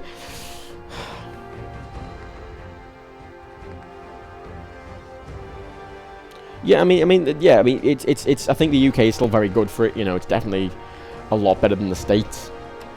Because in the States, obviously, you know, you're dealing with the fact you've only got like 3 broadband providers, and they're terrible. And you know, the States is so big that, you know, you've only got a couple of countries, a couple of companies servicing, you know, areas the size of Europe. You know, easy. Oh, Mrs. Carfish, you won. Oh. Which is a big problem, really. It's a huge monopoly problem. I know the States aren't really that worried about it. You know, I don't know, I don't know if it's a thing or not in the States, but I know, sort of in Europe and over here, there is a constant thing where, often, I don't know what the name of the government organization, but they'll often block mergers between large companies to avoid monopolies. I don't know if that's a thing in the States. Frankly, the point in the States is there are fucking monopolies for everything. It's pathetic. It's actually pathetic. Let's hope whoever's in charge will introduce it to England as well. There's Theresa May. So...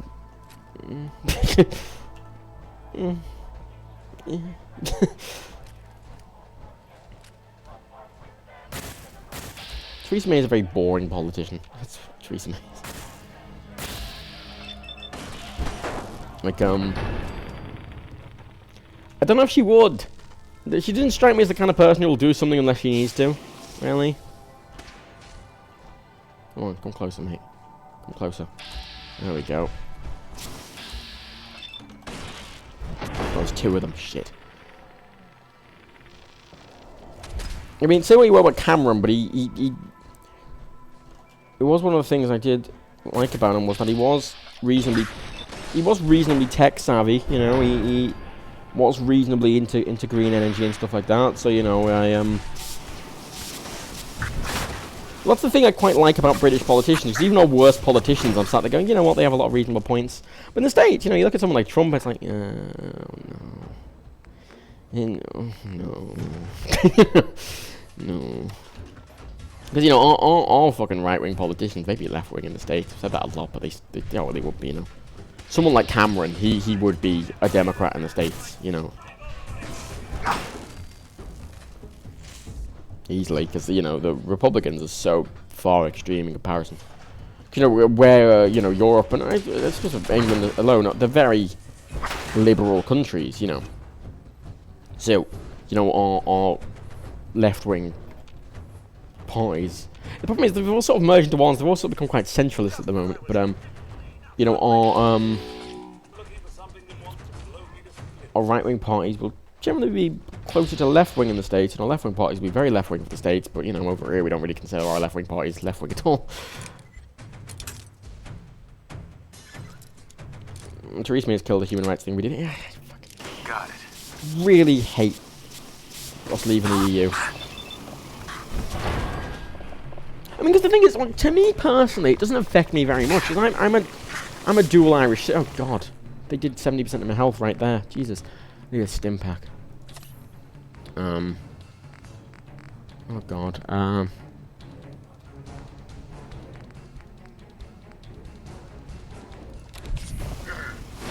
Okay, good. Oh, dear.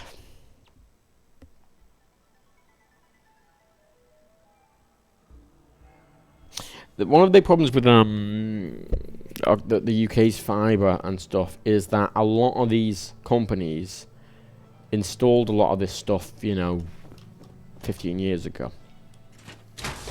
And they haven't updated it. So you're left with a situation where you're paying for, you know, 70 megs a second. But the problem is there's usually quite a high contention. I think contention ratio is the correct term. In that, you know, to the street, they might have a gigabit line, right? You might be, you know, your standard terrace street in the UK, you'll have a gigabit line fed to it, for example. And there might be, you know, 50 houses on that street.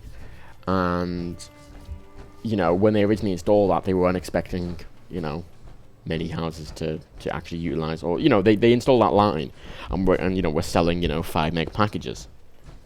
But now they've upped the packages, but they're expecting, you know, they're selling 100 meg packages, whatever, knowing that, you know, only 10 houses on the street can take full advantage of that at once. But they don't expect anyone on the street really to use that all at once at the same time. They expect everyone to sort of use it at different times, and most people probably won't use the whole thing because, you know, most people don't need fast internet. You know, streaming a video off Netflix, like a HD video off Netflix, you know, if you got 100, you don't need 70 megs. It's like a 5 meg thing, really. It's a massive overkill.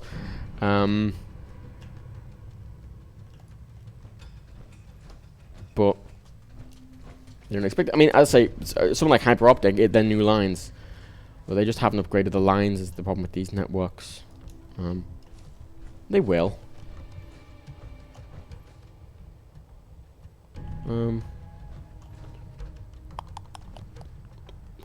People say BT and stuff is shit, but the problem is it really depends on your area. Because in some areas, BT will be fantastic. In other areas, BT will be terrible. And again, that is just due to how new their lines are. Prepare to experience life beyond Earth and among the stars. Exhibit sponsored Because, you know, so BT Infinity 2, which my father has, is very good.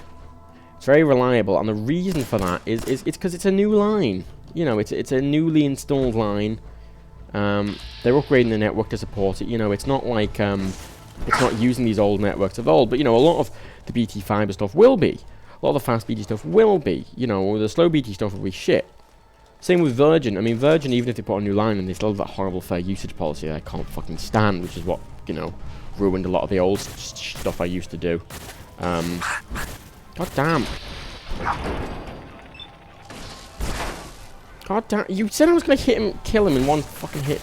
I fucking hate bats. Oh God, cunt off. They do so little damage, but they're just so flies. God damn. As Virgin Terrible, they've got a gamer package coming out or something, haven't they? Where they up the upload to download ratio, and they get rid of the fair usage limit on the upload, which frankly is a fucking standard thing. I don't know why they're like, oh look, we're special, dickheads. But yeah, I have gigabit, so I'm with hyper optic and I get gigabit, which is, you know, what your Ethernet cable supports.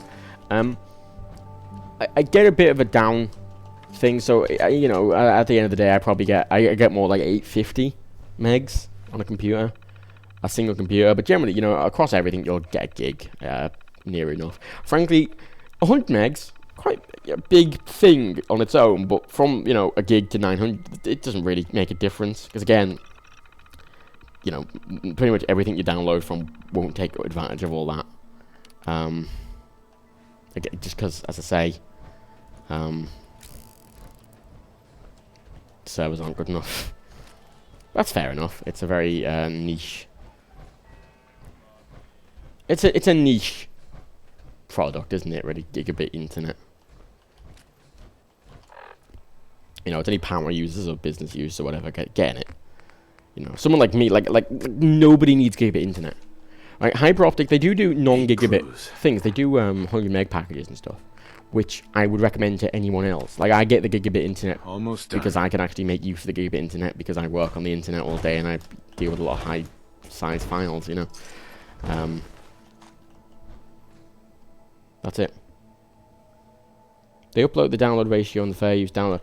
Okay, I'm just saying a lot of buzzwords. Okay, Virgin have a fair use policy, which means if you remain in the area, this notice required by law. Come on out. If you use your upload limit, which, you know, on my old Virgin Media package was 6 megs a second. If you use that at, you know, capacity for an hour, they'll throttle you. Because there's a fair usage limit in that you can only use so much data for fairness. Because obviously, you know, let's say the contention ratio on the network is quite high. So they say there's a fair limit, because otherwise you're taking all the data away from everyone else in the street. Because you see, like, the lines to the street don't have the capacity to support that. Excellent. And they'll throttle you, which, you know, they'll halve your upload speed, and then they'll halve it again, and then it, you know, gets to the point where you can't use it.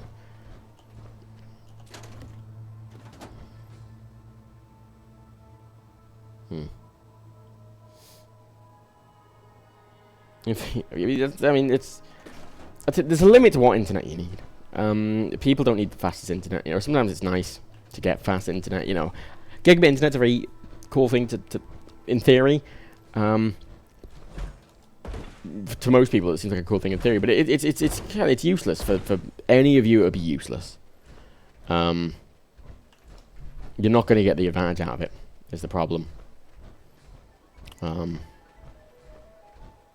You know, you're dealing with not that much data, frankly, and most servers can't. You know, 100 meg internet is 200 meg internet's really what I think is the recommended cap, in my opinion, for most people. They're getting down. You know, I say I use gigabit because I'm using a bunch of devices at once, and I'm loading a lot of files and a lot of that.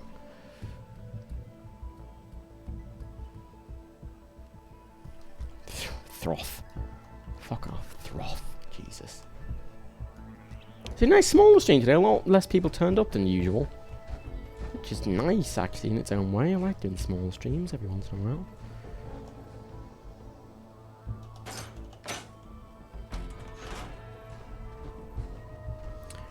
Those Mr. Frothies are going to be a pain in my dick if they do what they did last. Come on. If they do what they did last time, I just need to get in a nice, high, defensive kind of position. I kind of just snipe them. And then when they get close, you know.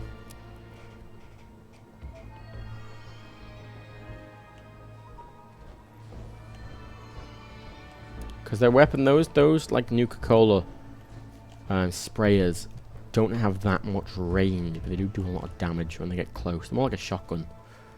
They do rads as well. They are like they are the acid things.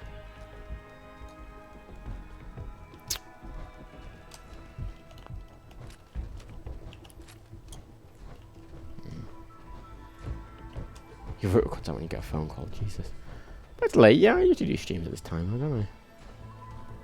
I've always done streams at this time. Oh shit! Look at that, how much damage that did. Okay.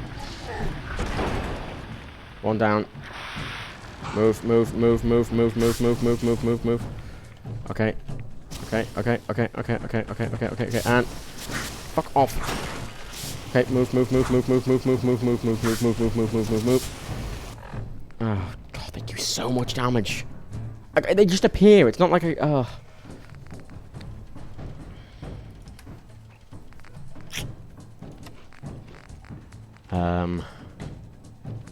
I'm gonna need to just take everything really.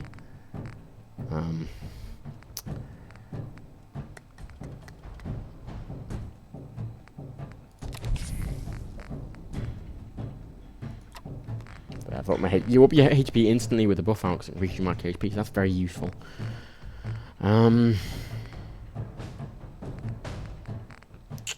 What else? Do I have no fucking medics? I've got no fucking medics. Fuck off. Or was it just one? No. Oh, it's a fucking turret. Shit, there's a fucking turret. Oh my god. Oh my god. I'm at 4 health.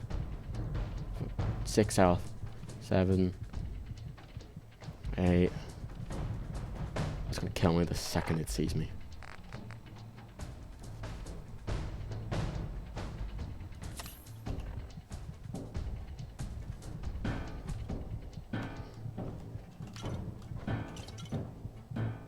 I thought it was like one of those, but with not the sprayers.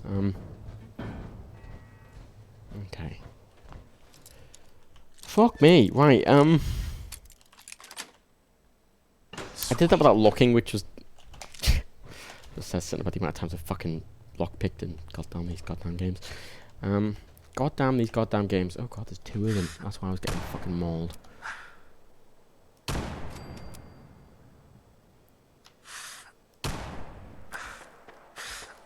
Oh shit.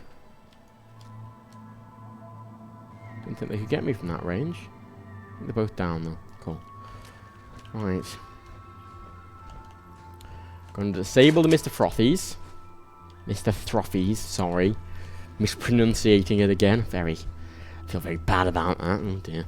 But hopefully everything goes according to plan. Should be okay. They're the most dangerous things, definitely at the moment. I thought it was the I mean the Nucatrons are very dangerous, but there's very few of them, and as I say, when I disabled them, I was disabling Protectrons, not Nucatrons, which means it's just those like little security ones at the back that I'd be disabling. Which isn't that useful, really. Anyway. Boop. Boop. Should have enough now to do an emergency protocol. And fuck. Oh, they're handies. Wait, hang on. Oh, so I did disable the Nucatrons. So... Wait. So are the handies... I'm assuming that there is no handies in this area, so I'm assuming if I disable the handies, it is disabling those things that was just fucking have this horrible sprayers. I'm assuming that's what that's done. If not, I'll be a bit annoyed. I leveled up, yeah, I have. Okay, I'll level up. Last time I put it into agility, didn't I, to get blitz? Yes. Cool. Right. Oh god, I'm really fucking thirsty. I'm high. Oh dear. Intelligence -8. Luck -2. Perception -5.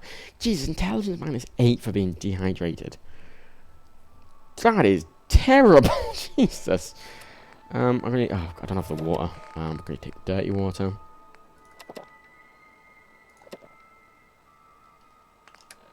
I need one more water to be completely... Yeah, it's not like in New Vegas where you got like a bar. It's like it's 2 water per level of thirsty, or 2 food per level of hunger. It doesn't matter what it is, just 2 bits of food, you know. Be 2 packets of crisps, it can be 2 steaks, it'll be worth the same amount. And touch my chips, I'll do, I guess. Didn't get sick though, that's the main thing. It's not Vans. Look, fuck you, man. Actually, Dan said something yesterday. You said you were talking about joking about game of the year, but like Dan said something yesterday on Twitter about there's just no interesting games out this year, and he's not wrong. Like, there's not really any good games or any particularly bad games. There's just a lot of got one there as well, isn't it? It's just a lot of Shit! Why would you wait to reload and... Oh. It's a lot of meh games. It's been fortunate, really. Nothing particularly terrible, but nothing good either, really. I mean, Planet Coaster's technically launched this year, so that's... Oh yeah, it did shut them down. Hello. But, I wonder if they get back up when I, put all the nuka cores in. Hope so. Oh yeah, it's a bit of a meh, yeah, for games, really. After we had such a good couple of years, it's been a bit meh. Which I say is unfortunate, but you know. It's just, I guess... I'm trying to think, God, what goods... What's came out that's been good? Aside from like something like Planet Coaster, I don't even... Hitman? Yeah, Hitman's good. I mean, if we're talking like VR games, you know, the problem with VR games, it's hard to judge. Is it the fact they're good games, should just, or are they just interesting because they're, you know, using new tech, or is it actually they're being good? You know, like Job Simulator is a fun game, but is it just fun because it's in VR, or is it just like a genuinely fun game? It's hard to really tell, I guess. Right there. You're alright. Come on. Move. There we go. Good boy. Oh, I can sort of swat them. Yeah, if I sort of like move to the side and go I just sort of push them around a bit. Actually, I want to kind of sleep here now, because hopefully there shouldn't be enemies nearby. Well, there's some nearby, but we're close. But yeah, there's a couple of things coming out, actually, aren't there? There's Dishonored 2's coming out. I don't know if Dishonored 2 is going to be particularly interesting. It looks like Dishonored 1, which is fine. Dishonored 1 was a good game, but again, I don't think I'm not going to be... I don't think I'm going to watch it. I'm going to play it and be like, oh, this is amazing. I'm probably just going to be like, yes, alright. Grow Up, yeah, Grow Up's pretty good, yeah. Like, even with the VR games, I can't think of more than 5, you know.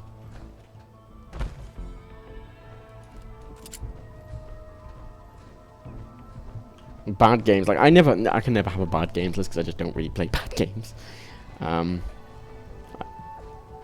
Which is boring, yeah, really, isn't it? Skyrim Remastered doesn't count. Was Firewatch this year? Oh yeah, no, John mentioned it, wasn't it? John, yeah, Firewatch is this year. Yeah, okay. Remember correctly, this bit isn't too bad. It's mainly Protectrons. So, there's 6 here. There are some rads here. But it's not too bad enough saved. So it's a lot better. Now this is the exit. So... I don't know what the best way to go is. I don't know whether it might be worth... I don't know whether it might be worth going upstairs and starting from the start, or actually going from the bottom. No way I could pick this. So it annoys me a bit in Nuka World, because like, oh, the power's out. Right, okay, so how are all these lights on? How are these elevators working? And... You know... It's just a bit like the elevator and the thing doesn't work, the power's not on, but these elevators work, and... It seems really arbitrary what works and what doesn't. you know, because they are just, it's a gameplay mechanic, but because of that, it just feels like a gameplay mechanic. Yeah, I don't know, you know, it's like, it's really gamified, and it feels really gamified. Yeah, I'll come in through the back. Please see a sales Oh, way. Oh, way. Imagine a future among the stars. Imagine Vault Tech. Now, one of the things I'm not going to do... A thrilling new adventure awaits. I'm not going to take the spacesuits. I'm going to come back for the spacesuits later, because the spacesuits, as I realised, Nice. like, maybe I should do the Hoobologist next, and then... See, the problem with the spacesuits is there's, at least when I played this first time, there's a bug.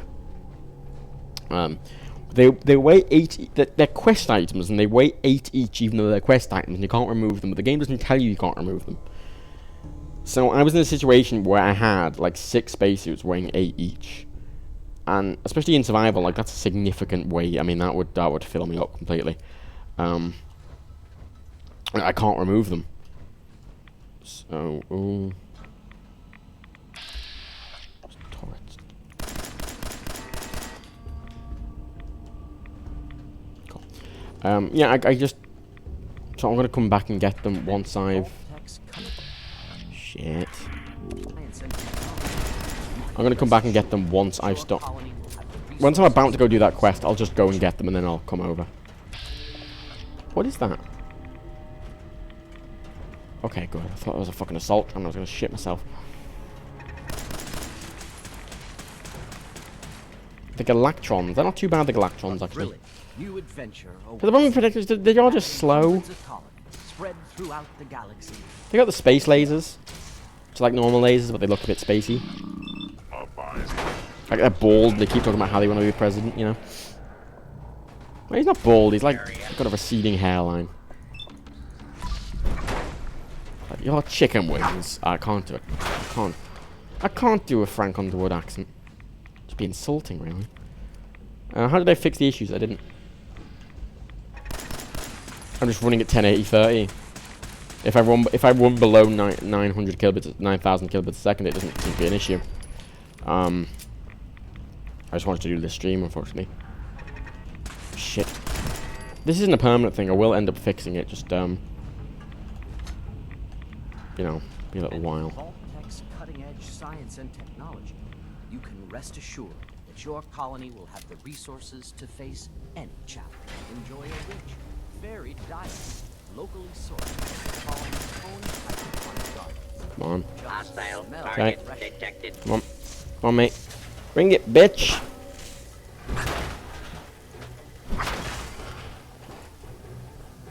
See, am I even these are shut down. Oh, no, they're not. Yeah, the ones in the exhibits don't get shut down when you shut them down in the emergency terminal. It only shuts down the ones in the actual park areas. So it's a bit pointless. Like if you know, you can shut down the sentry bots, but it's a bit useless because it doesn't actually shut down the sentry bots in these. Right? Oh god, it doesn't actually shut down these rides. I found that a bit bullshit actually, but whatever.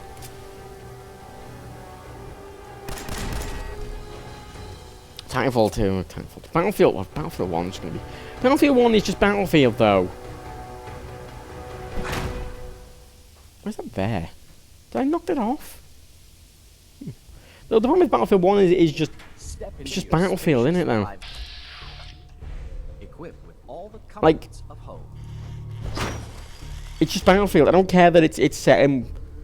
I don't care that it's set in World War 1, because it's exactly the same gameplay.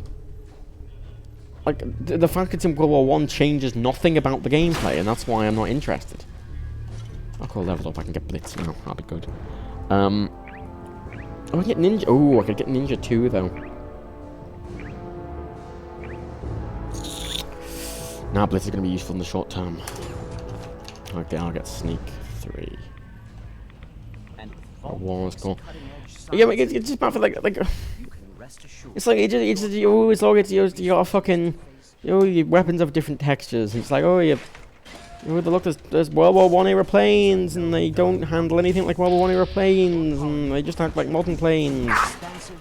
You know, like World War One era planes are made of paper, basically. You know, they just fall apart if you pull like any G's on the damn things. And of course, it's not going to be feeling like that because that'll be seen as, you know, boring and dull and shit. And I can understand the gameplay reason for it, but you know. To me, it just kind of defeats the purpose of it even being in World War One if they're not going to actually change the mechanics of it enough to, you know, make a difference. That's why I'm actually kind of excited for the new Call of Duty. The Call of Duty, it's set in space, but it does actually have 0G bits, and it does actually change the mechanics. That's the key difference. Like, people are like so excited about it fucking being World War One. I'm just not, because it doesn't do anything different still. It's still Battlefield. It's the same game. It's the same game, but it's like, oh look, it's got a new coat of paint. It's not a game for me. That is a terrible argument. Okay, I like Battlefield, right? But what I'm saying is that it's not interesting. Look, I'm not saying it's going to be bad. I'm saying it's not going to be interesting. Shit. I'm saying it's not going to be interesting. There's a difference. It's the same game. It's Battlefield fucking 4. It's Battlefield Hardline. And you know what? I like Battlefield Hardline, and I like Battlefield 4, and I like Battlefield 3. Oh, there's not really any fucking... Jesus. Whoa, fuck. It's not really... It's just no... There's no difference. I clearly haven't played Battlefield 1. I've watched videos of it. It's the same game. It's the same game.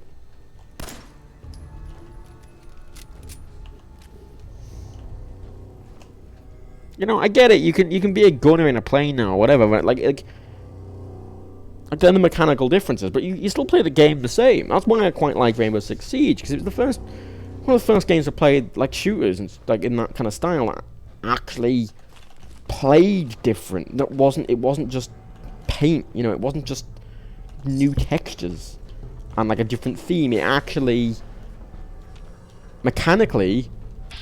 Oh no. Mechanically, it was different. Oh, that was lucky. Oh, that was very lucky. Oh, that would have been really bad if I didn't get the sneak attack. Yeah, fuck you. Jesus. Oh, I'm glad I got blitz for her. Jesus. Yeah, no, that's the thing. It doesn't... I appreciate that, but it just... You know. I want to like it. I do. I was quite excited with the fact it was set in World War One, and then I realised the game just wasn't really any different. You know, aside from a couple of small tweaks, it's the same.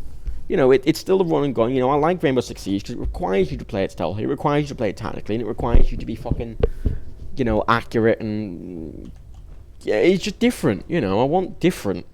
And World War One gives a lot of opportunities for different, and I'm annoyed that they didn't take it. I've spoken about this in the podcast a bit. I don't know what the key for that room is. Yeah, I've spoken about that on the podcast a bit, where it is just, And these are no dark bunkers. you know, Your colony will feature beautiful, expansive common area where you can relax different in fun. an Earth-like setting. See, the thing is, right, Battlefield 1 is a game made for Battlefield players who do want a different coat of paint. Right? Because if you're into Battlefield, you're into Battlefield, right? You don't want something different. You want to play Battlefield, but you want something a bit new. That's what Battlefield 1 is for. And I found that boring. Because, you know, as I say, World War 1, I mean, it is more trench-based, it is a bit more tactical, it is slow. You know, it's slow, the planes, they can't do many Gs, you have to be quite careful with them. You know, Lock tight. I don't know where to go. Key somewhere I'm missing? Oh, there. Won't be able to pick this. Okay, right. Yeah, I just... Step into your spacious private suite, equipped with all the comforts. I want to like it, as I say. And I said this in the book about story. They could do a really fucking interesting story in World War 1 if they're jumping around.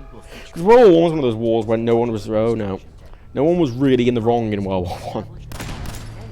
You know, it wasn't like World War II where you have the very obvious literal Nazis. You know, World War I was a bit more ambiguous. It was a horrible war, terrible war. And they're not gonna. I know in the single player they're not gonna do that. It's gonna be runny, shooty, bang, bang, and they're not gonna touch on any of these like what could be very interesting, emotional things and emotional concepts, and you know, talk about the horrors of the war. They won't do that. You know, they won't do that. And I understand why, but it's still disappointing. You know, that's the difference. I'm not like, just because it's not made for me doesn't mean I can't be disappointed by it. You know. I don't know where to go because I don't know. Vans. Oh, of course. I don't know where. There's another room. I think I've missed it. There's another room with this is why I want to do this place. This place is fucking pretty easy peasy because it's just these like mainly empty areas. Oh, there it is. No, it's just, okay. Yeah, there's not going here, and I think the key for that other room.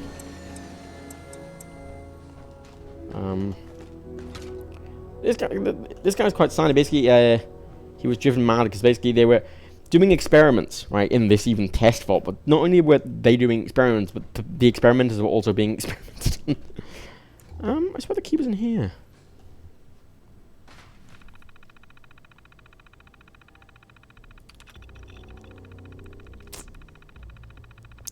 Oh, it is going to be the fucking US being victorious and masturbating to the American national, because that's what they are. They're very mass market, but because they're mass market, I feel it's even more important to do some of these like really kind of hard-hitting emotional storylines, because you want to. I think exposing those to a mass market is very important. You know, because you take them, you know, people like they can kick them in the balls.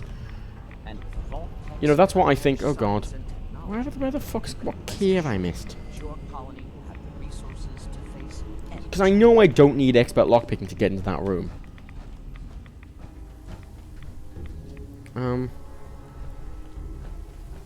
Enjoy a rich, varied diet, locally sourced from your colony's own hydroponic gardens. Just smell. It's gonna be. I get more annoyed when I see potential and it's not used properly. That's when I get annoyed at video games. Like I don't.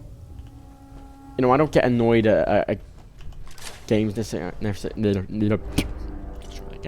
don't necessarily get annoyed at games because they're bad. I get annoyed at games because they wasted potential. You know, that's why I get really annoyed at Fallout 4. I see a lot of wasted potential, you know. 5 out of 6. What am I missing then? I'm not gonna bother reading that law. I've seen it all before. What have I missed? Oh. Probably one near the start. And these are no dark. Well, that's it. It's gonna be, you know, it's not gonna be very accurate, and that's fine. You know, you take your creative liberty. You take your creative liberties with stuff like that. But you know, it's something like Spec Ops: The Line was good in that it made it out to be this kind of, you know, game, and then oh god, that's a legendary. And it didn't. See, like, even for legendary, like this weapon is. Oh god. Oh dear. They did a lot more damage to me than I was realizing. Oh dear, they go. Oh god, they got my health down in like 2. Jesus. Gotta do all that again. Great. Undertale 2. Undertale 2 would be terrible. You don't want an Undertale 2. I can guarantee you, Undertale 2 would be bad. And this is the problem. What people want is a lot different to what people should have. Because sequels, a lot of times games are only so good because they're a single game. You say you want Undertale 2 because you liked Undertale so much, but Undertale 2 won't be Undertale again. You know, like there's some things that are just good because they are a singular thing. You know, you can do something in the same style, yeah, but a sequel would be pretty terrible. Not directly terrible. It wouldn't be a bad game, but it would definitely disappoint. It would disappoint. You know, it would disappoint a lot. So you know, don't you know.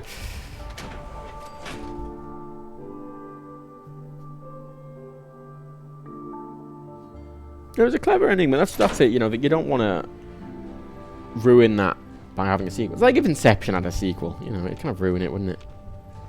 Right. So I know where everything is now, and I think I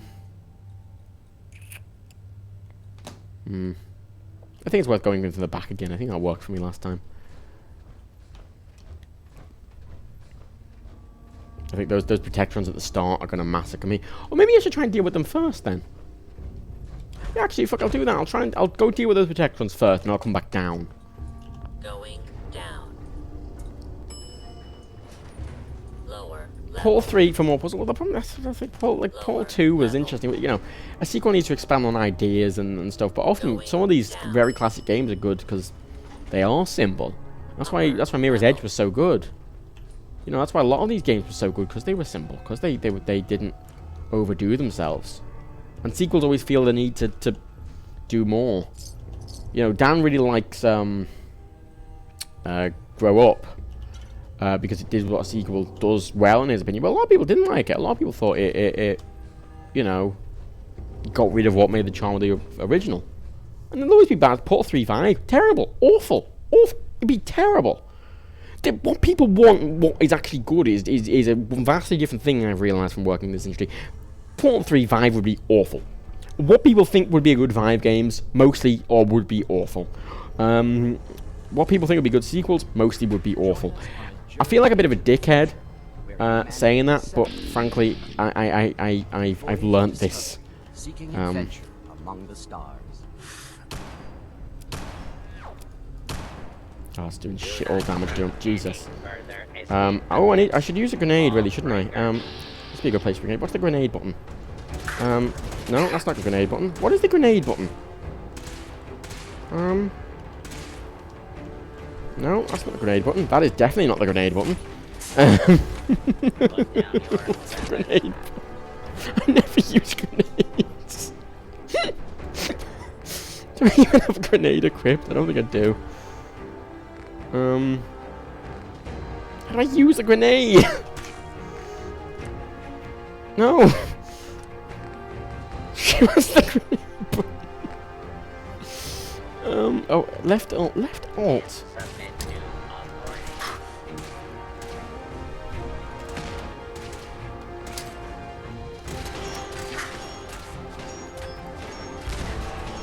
So the problem is I don't have blitz anymore, so. Oh, that one's firing the rail, has a railway launcher. That's what's doing so much damage to me. The utility one.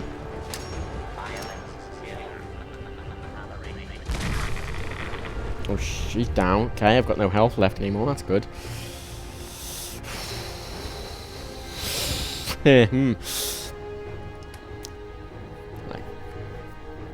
Portal would be terrible on Vive. Portal would be awful. The moment it's something like the Vive, it's not like you need something that's in a room. You can't jump through a portal on the Vive. It's not a thing you can do. It's limited. It's not a holodeck. You know, a lot of people, when suggesting stuff for the Vive, seem to forget about the Vive's limitations. Something like Job Simulator, it works very well because it is just a singular game set in a singular area, and you don't move out of that. You know, a lot of games are using teleport functions, which, you know, work as a movement mechanic, but they're not natural. You know, they don't. You know, in Fallout 4, that's what you're going to be using. It's not really going to gel with the game very well, you know, like canonically, and it's going to be a bit janky, and it's not going to feel right. It's going to be an interesting experience, but, you know, it's not going to work. Does that make sense? Oh, shit. You can't hit me from down here, though, can you? Well, you can't hit me at all.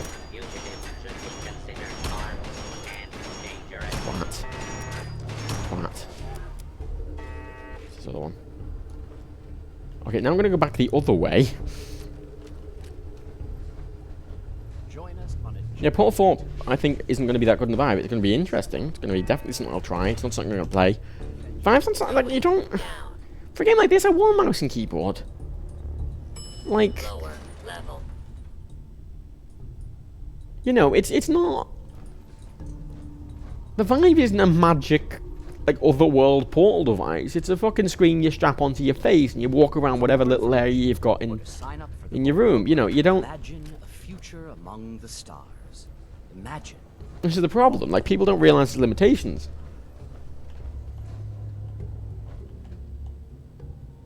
A tech demo would be very interesting. You know, something that would be in the fucking little whatever the fuck, I can't remember what it's called. The little Vive demo, like the Valve made the Vive. I can't remember what it's fucking called. I don't know. I've just completely gone. Don't know why, but like that'd be a little fine. Yeah, but, you know. It is the key that it's still early. It's not holodeck, you know. When we get holodecks, I'm sure that'll be fun, but you know, we can't manipulate gravity. We can't get rid of the real world around you. We can't add things to the world around you. You know, it's not like important. You couldn't jump through a portal. You know what? There's still a wall in the fucking way. You know, you can't fall in VR because you're still stood on the ground. You know, and Universe Sandbox is cool and downplayed it. Shame the scale. Scale doesn't show even in the game. Universe Sandbox is 1x1. Scale isn't 1:1. It doesn't look 1:1 at all. Because the models aren't made for that. They don't look 1:1. Because, you know, you can't... The models are just circles, you know. It doesn't look... Dan always talks about scale. I think you over-exaggerate a bit because the scale isn't good. It does... Like, when you look at a planet in Universe Sandbox, it doesn't look like a planet. It looks like a lodge. It looks like a building. You know, it's still big, but it's not... I think I can't wait to try what's it called? Space Engine in the Vive, because that does have the scale, because that actually is rendering the atmospheres and the surfaces and everything, and then Universe Sandbox isn't doing that. You know.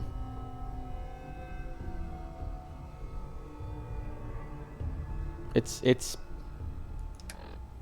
and as well, you know, one of the things you say, you'd shit yourself falling through an infinite portal. No, you just feel sick. You know, you're not shitting yourself. VR isn't... It doesn't... You know, the scale and stuff doesn't scare you. It just sort of makes you feel sick, really. You know, if you fall through a portal in VR, it's just going to make you feel sick because you're not moving. You know, it's not... Oh, I went into check my stats. Parched. That's not too bad. Caffeinated. That's fine. That's fine. All of those are fine. Oh. Oh well, Space Engine. It is already got an Oculus GK2 demo. I can probably get that working on the Vive. But you know, it's getting VR support, like proper VR support, which I think in a game like that, I think won't work great, but it'll be interesting, definitely. You know. Jesus, they do so much fucking damage. I need to start using grenades. I need to get used to using them. Like I should throw a grenade in that room, for example. You know, I've got loads of them as well. I don't know why I'm not using them. Get a close stake. Back off and throw a grenade. So look at that.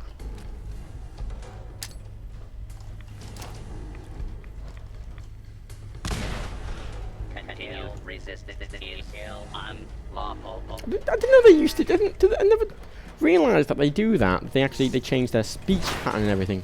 Because how damaged they are. Oh wow. You are fucked, my friend.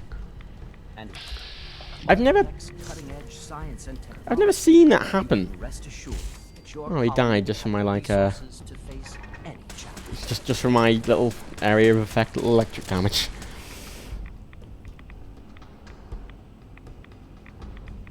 Like, no, Space Engine, not Space Engineers. I don't know, people get confused, but when I do Space Engine, I do mean Space Engine. Completely different games. So, yeah, it does have a cover mode, by the way. For what for? A lot of people don't know, but,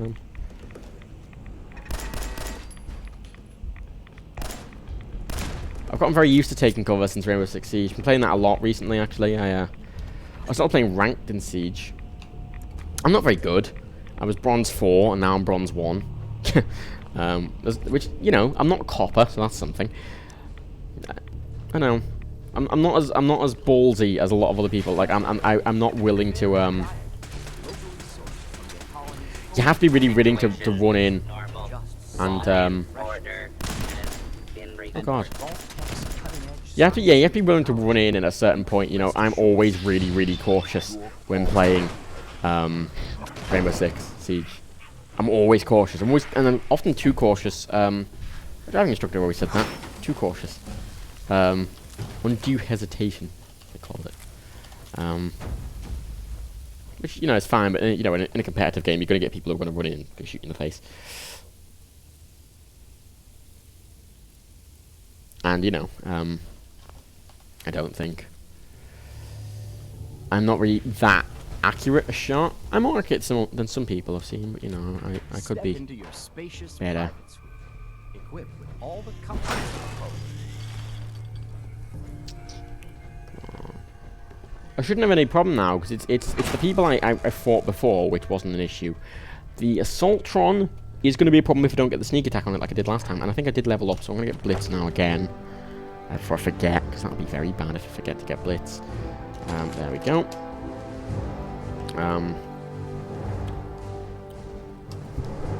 Yeah, that Assaultron, it'll kill me if I don't get the sneak attack on it. That is the reality of that, unfortunately. VR is expensive. Yeah, VR is expensive.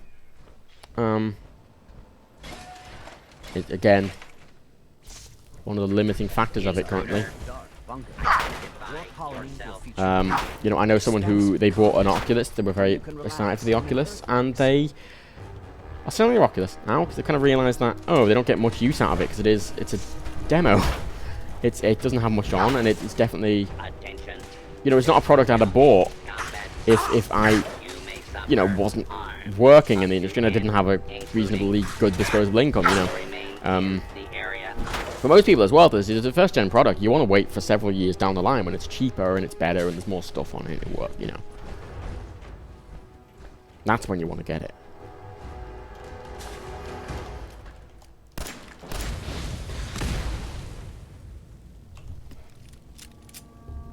For a year of VR, you know, you wouldn't go blind or anything. It's not that harmful. The omnidirectional treadmill would be terrible.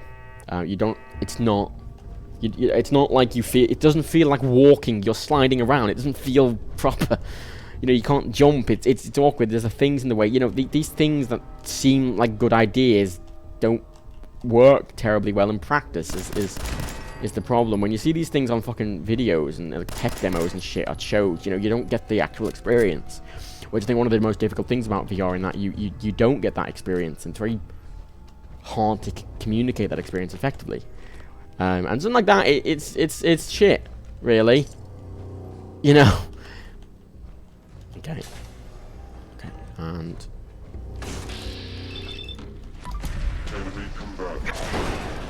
ho ho, get fucked. That wasn't even a sneak attack. I just did a ludicrous amount of damage to it. Interesting. Oh, actually, you know, I played hot dogs, horseshoes, and hand grenades the other day, which is that game where you have like really realistic guns and you have to reload and stuff. But it's one of the things that it's got a gun fu gym. It's very odd. You have to drag yourself around on these poles and shoot things out the gym, and not your head can't touch anything.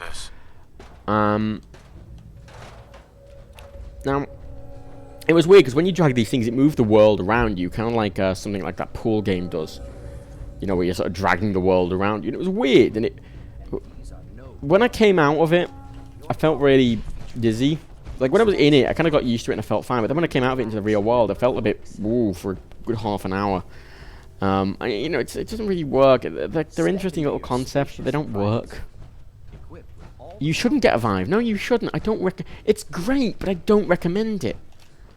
That's the thing with the Vive. Like, it is fantastic, but it's a tech demo. You know, it's not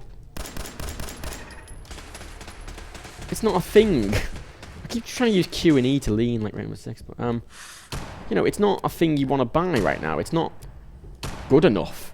Like, I enjoy it, but I work in the games industry. I play it regularly, and I bought a flat specifically with a big space for the Vive. You know, it's not like If I was a normal consumer, I wouldn't have bought it. Like, most things I buy, I wouldn't buy if I was a normal consumer. I said it was very situational. You know, I buy a lot of games, and I play a lot of games that I wouldn't play normally, because and movies, because I intend to, like, recommend them or review them or whatever. You know, I think my use case is definitely different. So, you know, bear that in mind. And, you know, VR isn't, it's like, a lot of people, you know, Dan talks about, you know, using a VR desk. It's like, you know, it's terrible. You can't, the pixels aren't good enough. You can't read something. It's very hard to read something in front of your face in VR. Like, it's not a replacement. Like, I wouldn't sit at a VR desk. I wouldn't watch a movie in VR, because the fucking pixel density is shit, you know. It's not magic. A lot of people, I mean, unless you try it and you use it long term, you don't realize that it isn't magic. It's not. It has limits, and you know, I know it's very easy to look at it when you haven't tried it, or you tried it once to detect the pressure or whatever, and look at it and go, oh, blah blah, this and this, and it's not. It's not. A lot of games wouldn't work on it, and it's done a lot of stuff doesn't work long term on it. You know, it's not magic. Oh, that's clear. I never noticed that before. That is actually a double window, a pass-through window. Don't know why this. Fuck. Cool. Got your shit now.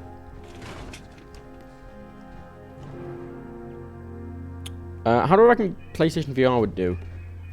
I think I could recommend PlayStation VR, because PlayStation VR. Oh dear. I'm gonna kill this last guy before I actually go get those. By the way, PlayStation VR. Is possible underground. Wouldn't even say I wouldn't say it understands limits, but it's actually affordable. Arcturus Prime. Oh no, they're all dead. In the year 2291. Sweet. Baked by the unrelenting sun, life on the There's the last one called. remote Yeah, no, it's is all but impossible. It's affordable. You know, it's $350. Most people already have PlayStation. Oh, that's shit. Most people already have PS4s. It's, you know, easily the most popular console in this generation. So $350 is still expensive, but you know, it's a sit-down experience. You know, it's a good demo. It's about as good as the DK2. You know, it's not great, but you know, it's a entry-level VR product, and it's fine for that. You know, the Vive is 4 times the price for, you know, the full setup with your computer and your space and the actual Vive itself. You know, it's not really comparable. No, I don't. Yeah, and it will get cheaper, and you know, the early adopter thing doesn't. It's not really worth it for this, because you are an early adopter if you buy into it. You know, that's fine. You want to be an early adopter? Feel free to be an early adopter, but you know, realize you are, I think, objectively wasting a lot of your money, because as fun as it is, it's not worth. The Vive is very fun, but it's not worth £700. You know, I definitely haven't got £700 worth of value out of it, as much as I like it. That's the key there. You know.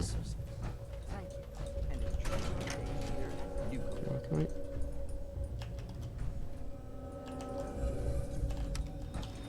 Going up. Cool. Upper level. Yeah. Why should I want the fucking thing, don't I? Your VR, I think, it's a stopgap VR to me. It feels like it is a it's a stepping stone, you know. Stepping stone. We'll get better. I mean, holodecks are something, you know, I want. And holodecks. See, a lot of stuff in Star Trek really was technically possible in some ways. It's just, you know, it's a bit way off, you know. Holodecks are a lot of ways technically possible. The way they work, you know, they have they're well explained in the show. You know, it's holograms and force fields emulating objects. They're using the replicator and teleporter technology. To, you know, when you eat food, when you eat food in a holodeck, you're eating like replicated food. It's not holographic. It's replicated. You know, you're eating a replicated thing. You know, same with a lot of stuff. And where? You know, I don't think we're gonna get that far. But you know, the whole idea of like force fields and force field treadmills and all that. You know, I like the idea of that.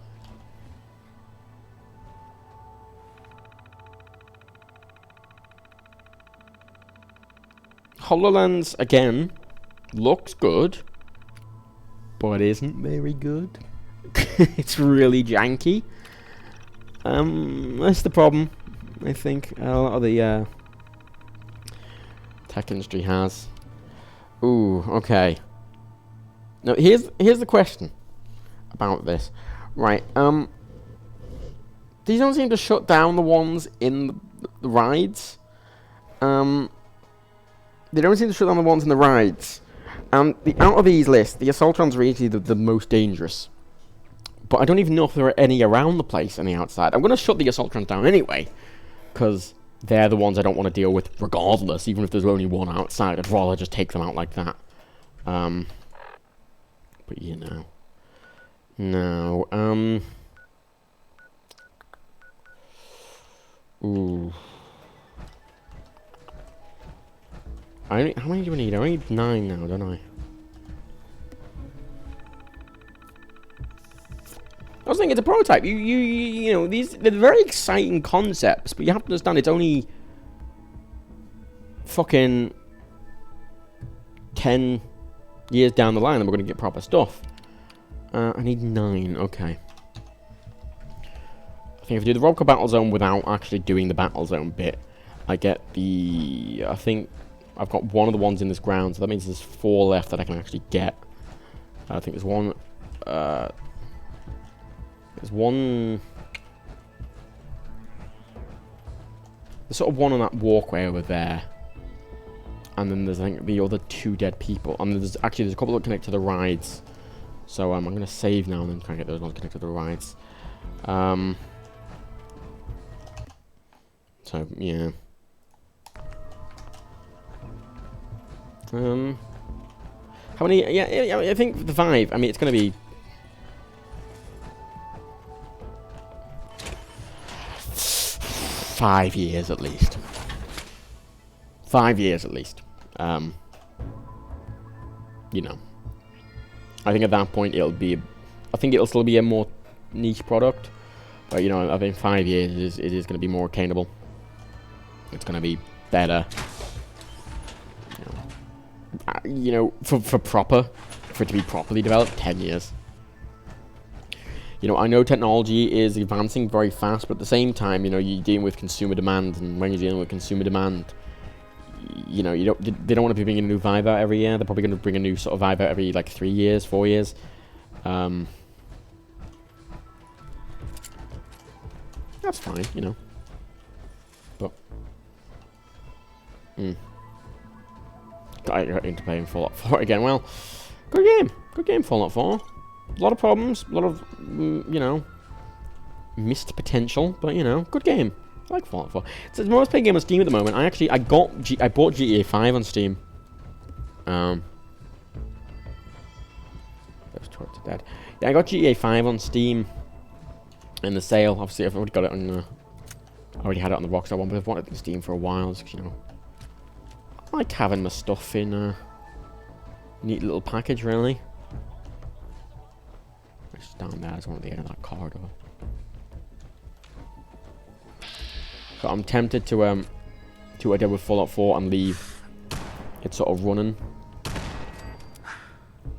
With Fallout 4, because I played most of it on the PS4. When I got it on PC, I left it running on the PC. I kept kicking my hours up. So my PC hours was full of PS4 hours. So now the hours I've got listed on PC are the actual hours I played of Fallout 4 totally. I kind of want to do that with GTA. Because I like having my hours tracked properly. It's just, I love looking at statistics like that, you know. I think they're very interesting. You know, Rainbow Six Siege, it offers actually full, really, really detailed statistics. Really, really detailed statistics, actually. And how many hours you played as each operator. Kind of like TF2, actually. I think I don't know if it has about the same or about more than TF2, but, you know, bullets fired, exact hit accuracy, you know, KD ratio, full spread of stats, but they're hidden on the website somewhere. Attention. Fallout 4 is a skin for the people who like Fallout New Vegas. Oh, it's not. Oh no. No, this is shit compared to New Vegas. This isn't a skin. It's a good game. Like, it's a good game. It's not New Vegas. It's not 3, but it's a good game. It's more of a mass market thing, but it's a good game all the same, you know. It's a lot of missed potential, but still good. The main problem with VR is that's not available at physical stores. The Oculus is available at some stores in the States. They're available on Amazon now. I think Target, I think, in the States has actual ones to try as well. Yeah, I mean, I don't think it'll be just Gen. It'll be the next sort of iteration of them. At this point, though, you know, you want to avoid the Oculus, really. You know, both because, you know, it was never very good in comparison to the Vive, and now with the touch controllers, it works out as more expensive, and also, you know, the whole. You know the whole Palmer Lucky being a meme lord? No, the whole donating to a meme charity, a meme non-profit that supports Donald Trump. No. Okay. What? I was excited to talk about that on the podcast.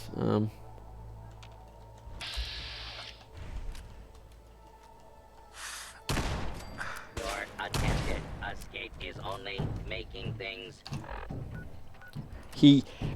Palmer Lucky is a rich brony who donated to a non-profit organization that spreads Donald Trump memes in an effort to get Donald Trump elected. I mean, I didn't like it. I didn't like the Oculus initially, but you know, it's not a good look, really. It's not a good look. For you.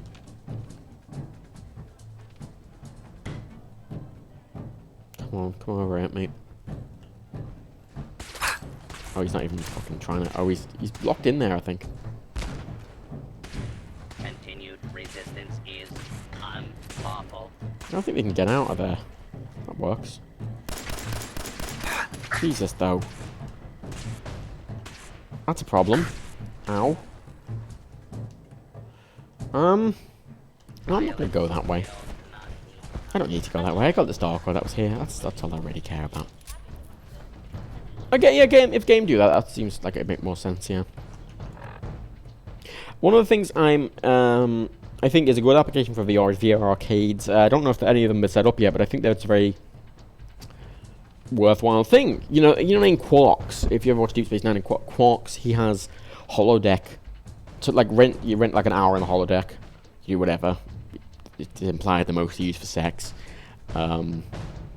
But you know, I like the idea of having a VR arcade where you just have a bunch of these like full 5x5 meter rooms set up like perfectly for VR, and they pay for an hour, and you have all the VR games bought, you know, for them to play, and they can play whatever they want in the hour. And you know, I feel that is at the moment, I think one of the best applications for VR. I don't know if anyone's invested in that. I don't think they have. It's a bit of a expensive investment, really, to buy all the VR games. Although I imagine, you know, a lot of devs might be willing to put up their shit for free to them. I don't know. You know, actually, any games. I don't really follow games coming out. I care when games come out. Otherwise, I don't really give a shit. Identify yourself.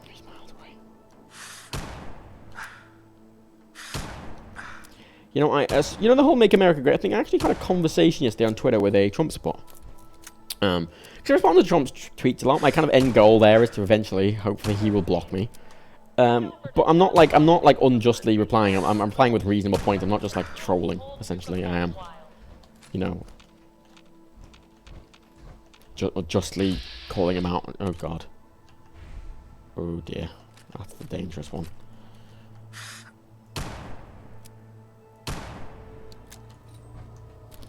But I had a conversation, and she's being very polite.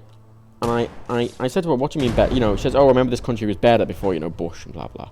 Bush and Clinton. And I said, okay, please tell me how.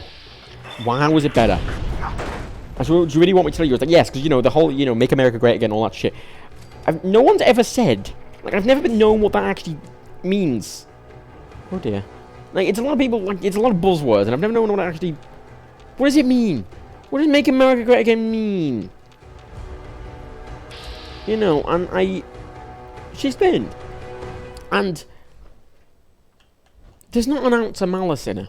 You know, when I was talking to her, most Trump supporters are like this. Right, there's not an ounce of malice in her. You know, she's not a racist. Well, I think she's a racist in the way your nan's a racist. You know what? Like, she's not really a racist, but she's just kind of a different generation, if that makes sense. You know, like she still calls them the blacks, but not, you know, just because she thinks that's what, you know, it's that. And you know, she went into detail about, you know, how, you know, companies treated you fairly, and she had a job with minimum wage, and she was able to pay her family and all this. Back up here, right? Yeah, I've cleared this area out. She was able to pay her family, and she was able to do this and that and this and that, without worrying. And, you know, companies cared about you, and you were able to get your mayor on the phone to, you know, help sort out your parking tickets, and now you can't even, you know, get these on the phone, and blah blah blah blah. And there's a lot of, you know, now she can't afford to do this and that and this and that and that. You know, back in her day, you know, you could get... Again, this is the comment that annoyed me most. She said, well, back in her day, which she's talking about like 70s, 80s. Oh, you know, you could get ahead no matter what skin color you wear. Now look at all the you know, successful, you know, African Americans from my era. I was like, ooh. That was the worst comment, I think, because that was completely, like, the most ignorant thing she said out of all of them. Because, you know, it's a lot better now than it was in the 70s, really. But she, not an anti-malice, and she, you know, thinks Hillary's evil, and she thinks Trump has a good heart. And I just felt really bad. Because from her perspective, it was purely the "Make America Great Again" thing to her means make America what it was to her back in the 80s, and it wasn't. It's not like America's changed in that way. It's just her situation has changed. You know, she says, "Oh, the steel plant near her has changed because the EPA came in and gave a bunch of regulations, and now the Chinese company bought it, and now, you know, they're getting into, and, you know, globalization and all this." And she has this idea that, you know, the government took over the schools near her, and now the schools they're just trying to collect a big fat paycheck, and there's no after school things, and it's all, oh, they don't trust the government, or you know, a government that you know, controls things, controls you, and no, they're never going to be, you know, it's this very cynical. She's not a bad experience personally with stuff, and she thinks that's how the entire country is. And, you know, the country is messed up, but, you know, she thinks Trump can fix it. It's a very small town attitude from a TV show. It is. It's very much that. And I didn't argue with her. I asked her to explain, because I knew arguing with her wasn't going to change anything. You know, she genuinely believed, you know, what she was saying. And she genuinely believed all this stuff. As I say, not an ounce of malice in her. Couldn't... Oh my god, look at that fucking distance of Blitz, Jesus. Wanker. Oh. Oh god, Blitz is so good. Yeah, no, you know, and I couldn't... It was a hard thing, you know, and it's kind of sad, because that is most Trump supporters, and that is what most people think, who are... Oh god.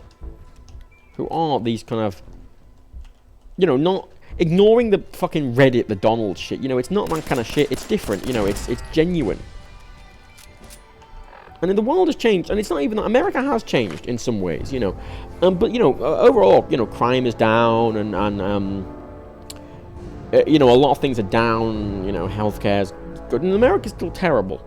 But, you know, she has this view of you know, she doesn't trust the government, and she thinks, you know, global, you know, we don't want this one world government, because then one world government control, you know, all this stuff, and it's a very America-centric view as well. You know, from her perspective, she's never looked at the political structure or how all this stuff works for Europe. It's all about America. It's, oh, it didn't work for me, or it was this in my town, and it's not malice. It's not, and it's kind of sad. It made me sad because Trump is terrible, but she didn't see it. She thinks that he has a good heart. You know, and how did you argue with that? You know, I can't. It's quite sad, and that's what a lot of Trump supporters are. And, you know, she thinks Hillary's terrible because, you know, she remembers Bill Clinton. She thinks Bill Clinton was terrible. And this is the thing, you know, it's sad. From any souvenir stand in any of our parks. Oh dear. Oh dear. Oh dear. Oh no, not getting involved with those. Nope. Yeah, the Brexit stuff as well. Like, a lot of it's that now. The problem is, it's very easy when you're sort of on the internet and stuff to look at supporters of these things and call them idiots and have this kind of view of you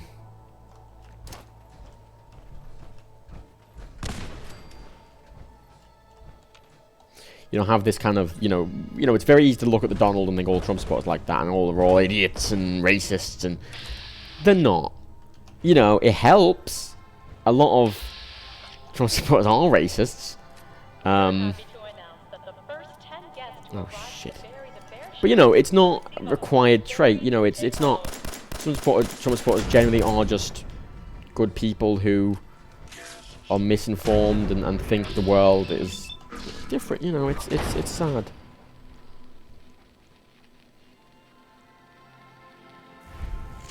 Sad. What do I think about YouTube streams getting pushed so much up the railroad on tabs even if you've never seen the person before? Good. I got a bunch of views from it once.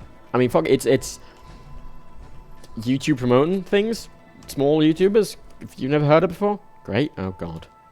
Oh, they're the ones that'll be disabled, aren't they? Oh, you beauty, Matt. Mwah. Oh, love you. Okay, so what I need now is, I think I got a couple. I didn't get one from there. I think there is one on the Mr. Handy World. And then there's two over near Nuclear Galaxy. I'll actually go get them now. Actually, I'm gonna finish this up in like 20 minutes because I want to go watch whatever the pay-per-view is. No, I can't remember the fucking name.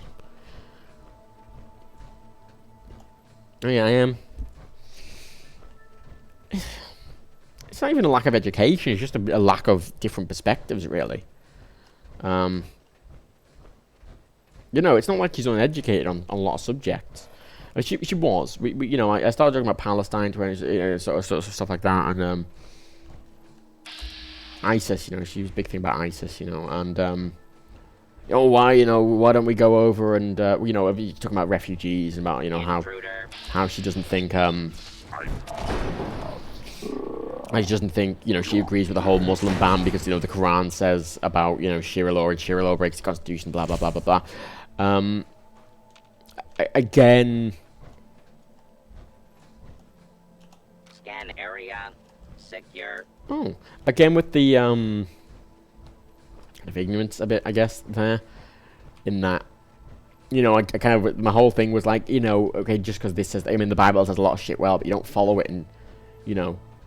Even so, you know, you take the risk to be nice to people who, you know, it's like refugees who've lost their homes in wars and are trying to flee from war zones because they're going to, you know.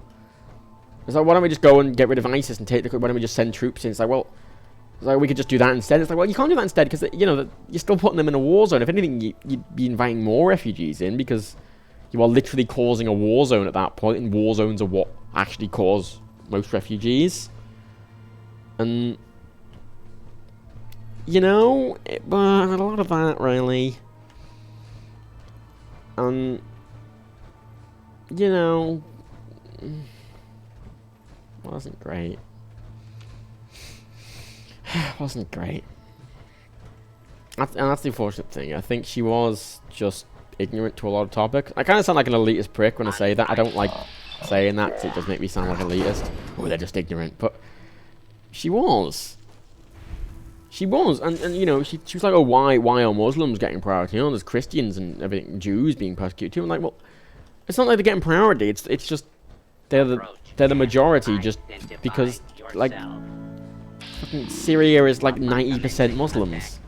It's not like... And it was just like she knew some bits, but not others. And, oh god, there's a power armor station there. I knew there was one here. God, I wasn't going mad. And yeah, it's sad, you know. It made me sad. Oh god, fuck, that hit me right in the face.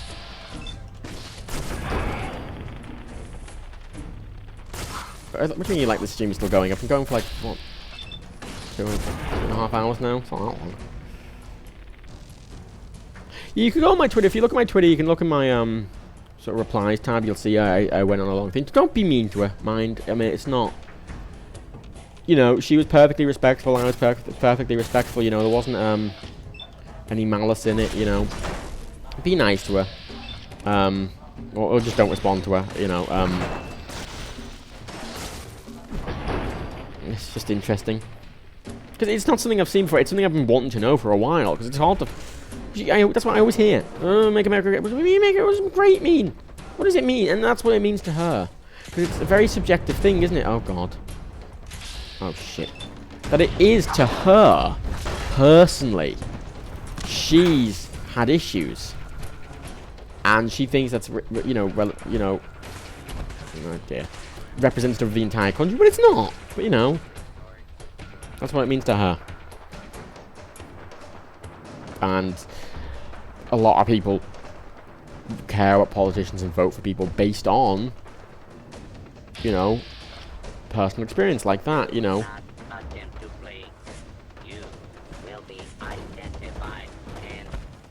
And I understand why. Obviously, you know, personal experience is one of the most important things in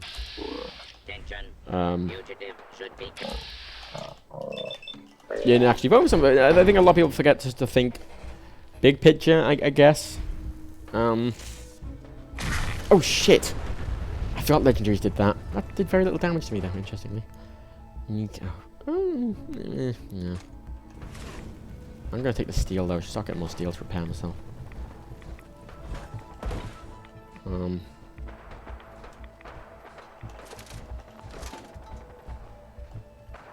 There's a skirmish going in the outskirts. I think that's what the super mutants. There's like a pack of super mutants and some disciples or pack or whoever just spawn, sort of fight them off. Right, so I've got all from the ground aside from the one up top there. Right, good. Now I need the cobble from the Robco battle zone. I'm gonna go save first. You know, this thing, Trump never said what made America great. And there's a reason he never said. Well, he's made vague, you know, things about it, but that's the reason why. Because Trump knows what he's saying. Because he knows saying make America great to people appeals to those kind of people. Because he doesn't have to say what made America great. People know what they think made it great. And they know something changed in their local town, and it appeals to them. They don't need to know. They just assign their own value to it. That's the difference. And he knows that. He knows if he makes it more specific, it's going to alienate people. He makes it as vague as possible. People can fucking assign whatever the fuck they want to it. That's the scary thing. That is the scary thing. Okay, It's 6. I could get all the ones in the battle zone, but I'm likely to die if I try, I think. I'll get the 3 outside. I don't know what the 3 outside I haven't got are. I might not have got the one in the market. I think I've definitely got the one up in the gulch. I think there's one up there as well. I think there might be 1 or 2 in here, maybe, that I haven't got. That makes sense. Oh, fuck. I just need 2. And I've got 3 missing. Oh god, where are they? Hang on. Nuclear cores. I know there's one. I sort of missed one. I don't have to wander around finding them.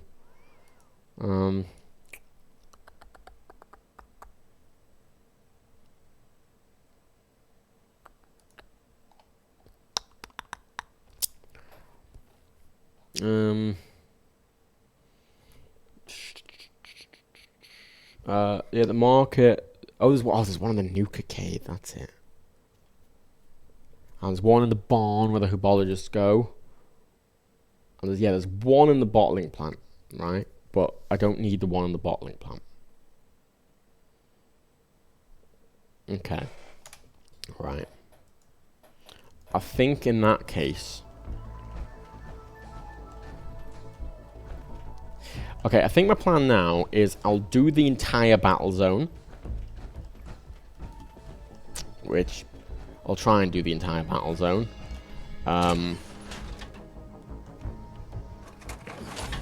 There's actually a really low amount of views for my streams. I usually have like 150, 200. I don't know why it's so low. Even at this time, I'll get about that amount. I don't know why I've got so few viewers at the stream, but that's fine.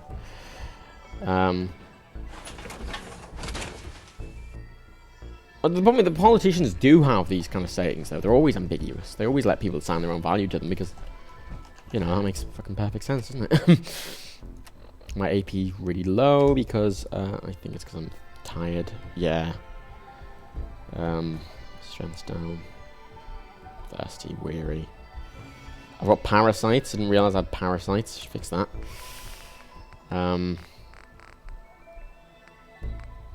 I haven't got one set of antibiotics.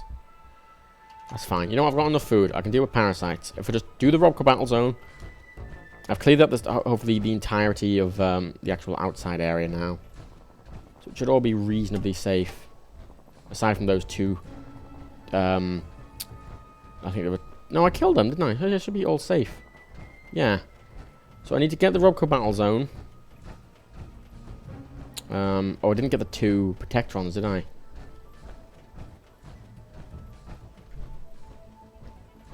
Where's the exit? Oh, no, okay. Okay, I'm a bit lost. Yeah, okay, that's the plan.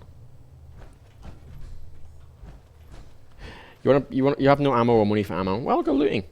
There's ammo. You can find ammo around the place quite easy. For that.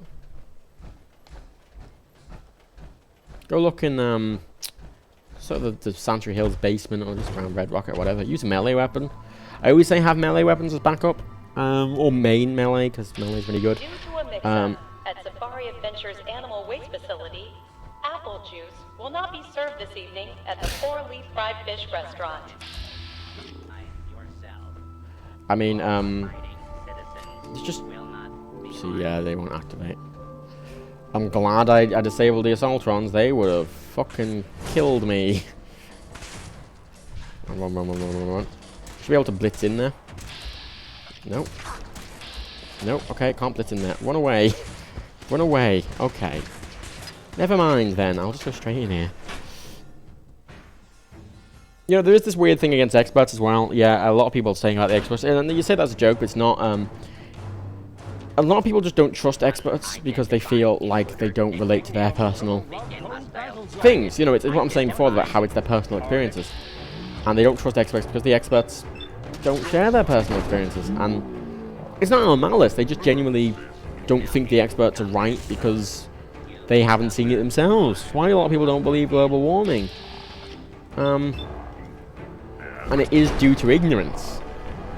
In the area, this notice. Oh my god, blitzing is so much easier.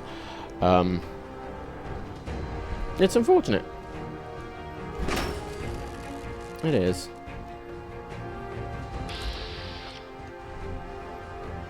Are you actually disabled? Oh, she's disabled. I was disabled in Overtron's in here as well. That is good. Oh, in that case.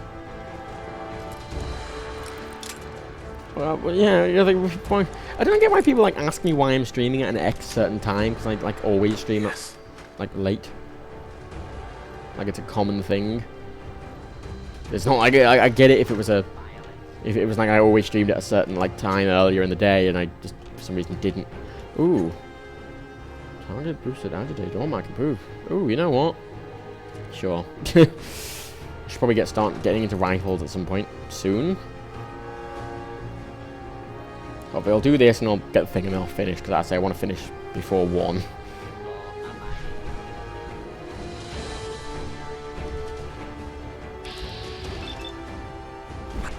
It's afternoon. Where are you if it's afternoon? I suppose it's the States, eh? I know there is, I think there's a sentry bot in that main area as well, who's quite a danger.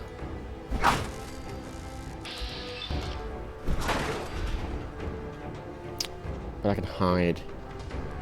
Should be done in the next 10 minutes. As if I'm not done in the 10 minutes, I am just going to go anyway. Sorry. But I do not want to miss the wrestling. The wrestling. Don't think I can pick this. The rubbly.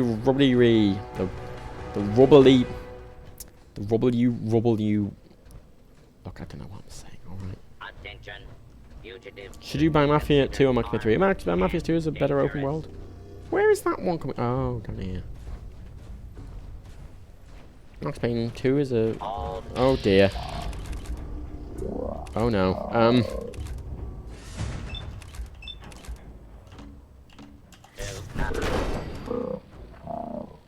Come on. Mafia 2 is a better, like, if you just want like an open world romp, it's better. Max Payne 3 if you want a, like a more linear game, I guess. God, yeah, just insta-kill. Like, this weapon is so powerful.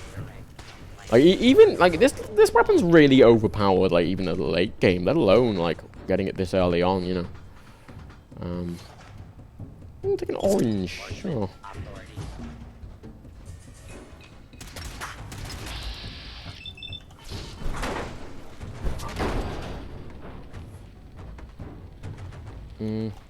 That's good.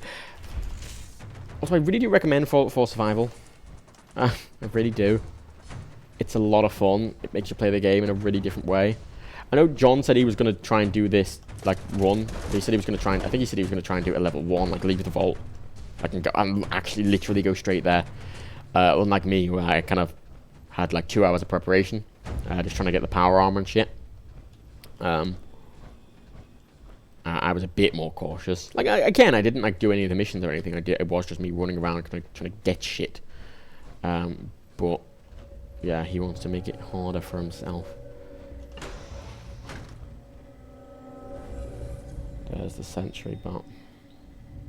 Now, it's going to be better for me to get a sneak attack crit with my melee weapon rather than my explosives. Because my explosives cannot do as much damage as this weapon. Slow. Kill it. And get back, because it's going to explode. Fuck me. Commencing attack on hostile target. Oh, fuck me. That was bad. Quantum.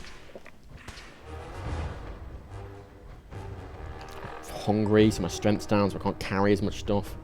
Or I'm not actually. No, I'm not over encumbered.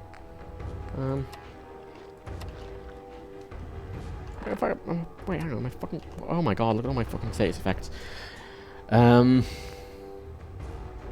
Overtired, yeah.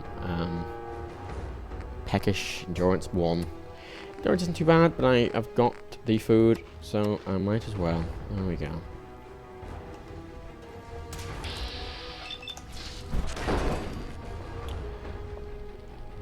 You get a unique rocket back for beating the gate of the pack. Yeah, that's one of the reasons I am... oh, thank God. These actually did disable the Assaultrons.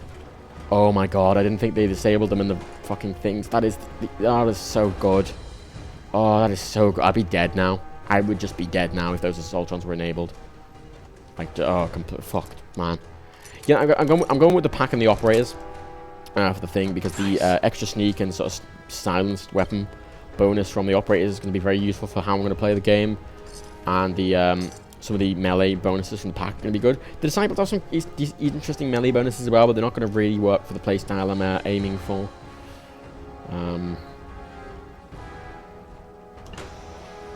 Okay. So. Are they the last 2? I think they must be the last 2. No, I'm missing 1. Where's the other one? Come on here, I've missed. Where's the other one? Because there's 2 up there in that... Oh, I took miss. I don't want missiles. Jesus. They're so heavy. I did just take things from up there. Where's the other one? Huh. That is... there were 2 up there. Yeah. There's 2 in there. I got 1 from... Where the fuck's the other one? Maybe there's 3 in there. Maybe I'm misremembering. Maybe there are 3 in there. If not, it doesn't really matter. But yeah, either I die here or I do it. Either way, I'm finishing up. So...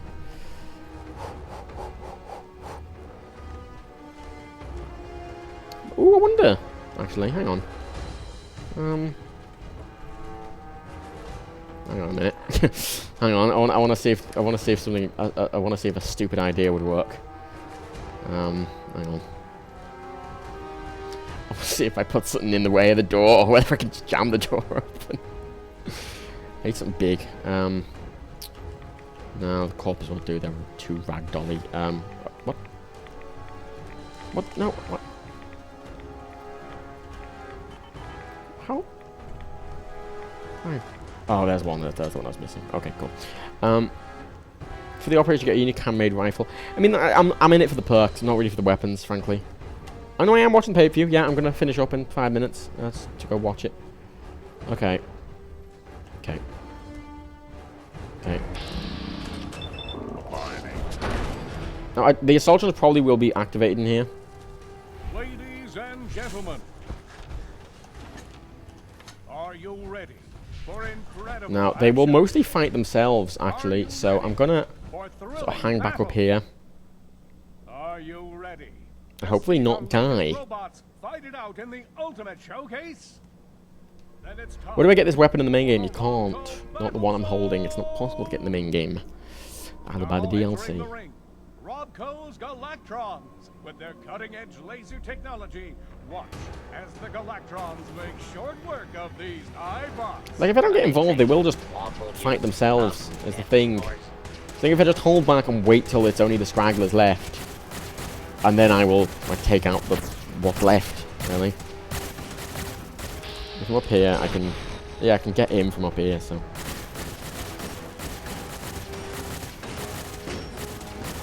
Attention, So just him left now. fugitive. Oh. No, get out. What a show! Can anything challenge the Now it's the Galactrons? Novatrons, these are the bad guys. Get ready to find out. It's time for a head-to-head They come up from matchup under with there. the mighty Novatron. Unless the Novatrons are disabled, in which case I don't know what's going to happen. Are they? Oh my god, they are. No, they're not. Or are they? I don't know. She kind of got up and went down. I don't know if they're completely disabled, because as far as I can tell, they are.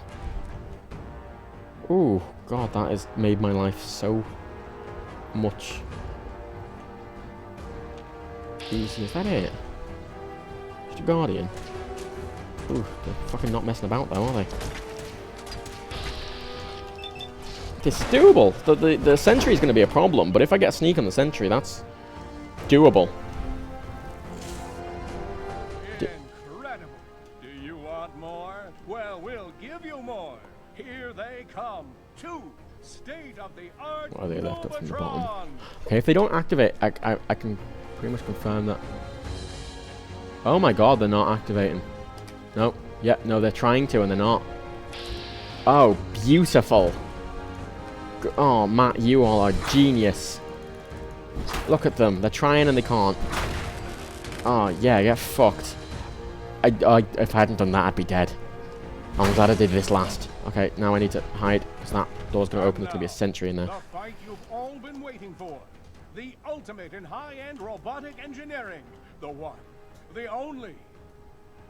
Robco Space. Okay, when it comes out, when he moves out, I can, Come on. Blitz. Blitz, blitz, blitz, blitz, blitz. Okay. Critical. Take him down, take him down. Come on. Fucking kill him. Fucking kill him. Fucking kill him and his family. No. No, no, no, no. Shit, get back. Fuck. Okay, no, it's fucking... I swear to God, if I get killed by iBots. Fucking... Seriously. Seriously, iBots, do not fuck this up for me. Now. What do you mean 0 chance to hit? It says 95. I mean, there's a big leagues 4 that enable to sort of area effect thing with melee attacks. I'm not sure. Am I done? Am I done? I think I'm done.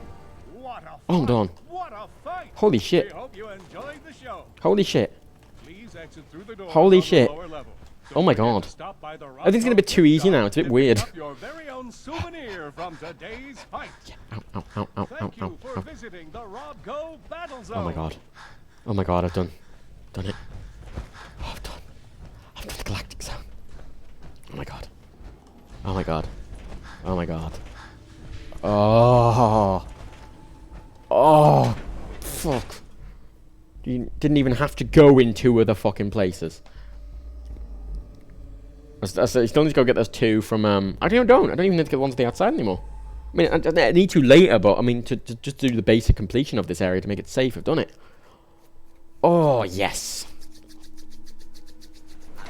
Target identified.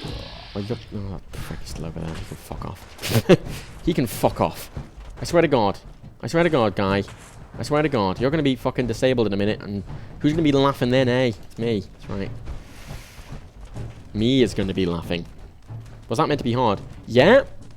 That was hard on, like, non-survival. At a high, like, I struggle with that on, like, level 60. Like, not on survival. Like, this weapon... Thing is, right, they level to me, but not very much. Since it's supposed to be a level 30 area, they are overly leveled, but they're not completely overly leveled. They're still leveled to me partially. And my level, I'm not supposed to have, you know, a weapon like this. I'm supposed to be using, you know, a lot basicer weapons. And, say, blitz, and, oh, no. No, wait, hang on. What do you mean? No. What? Hang on. Wait, don't... Oh, thank God. Oh, thank you. Thank you. Thank you. Oh. Yeah, no, melee is ridiculously overpowered. It's actually one of the problems. Yeah, I can't open that, unfortunately, yeah. Okay. Safe. Safe. Safe. Yeah, melee is ridiculous. Melee is ridiculous. And especially with this weapon, because this is pretty much considered the most powerful, well, one of the most powerful melee weapons in the entire game, and I've got this, like, at a level I really shouldn't have this at. You know, I have got this way too early, you know. Oh, man. I'm gonna give this one, oh, God, I've given the, Kitty Kingdom, wait, hang on. I'm gonna give it to the operators. I don't know who I've given each gang to, but I'll give the other one to the pack, probably. Cool. What is it good for? Absolutely nothing. Anyway, I'm gonna go now, because, I've completed that, and I've got WWE to watch. So thank you for coming. The 45 of you that are left. What very odd small stream today. And, let me,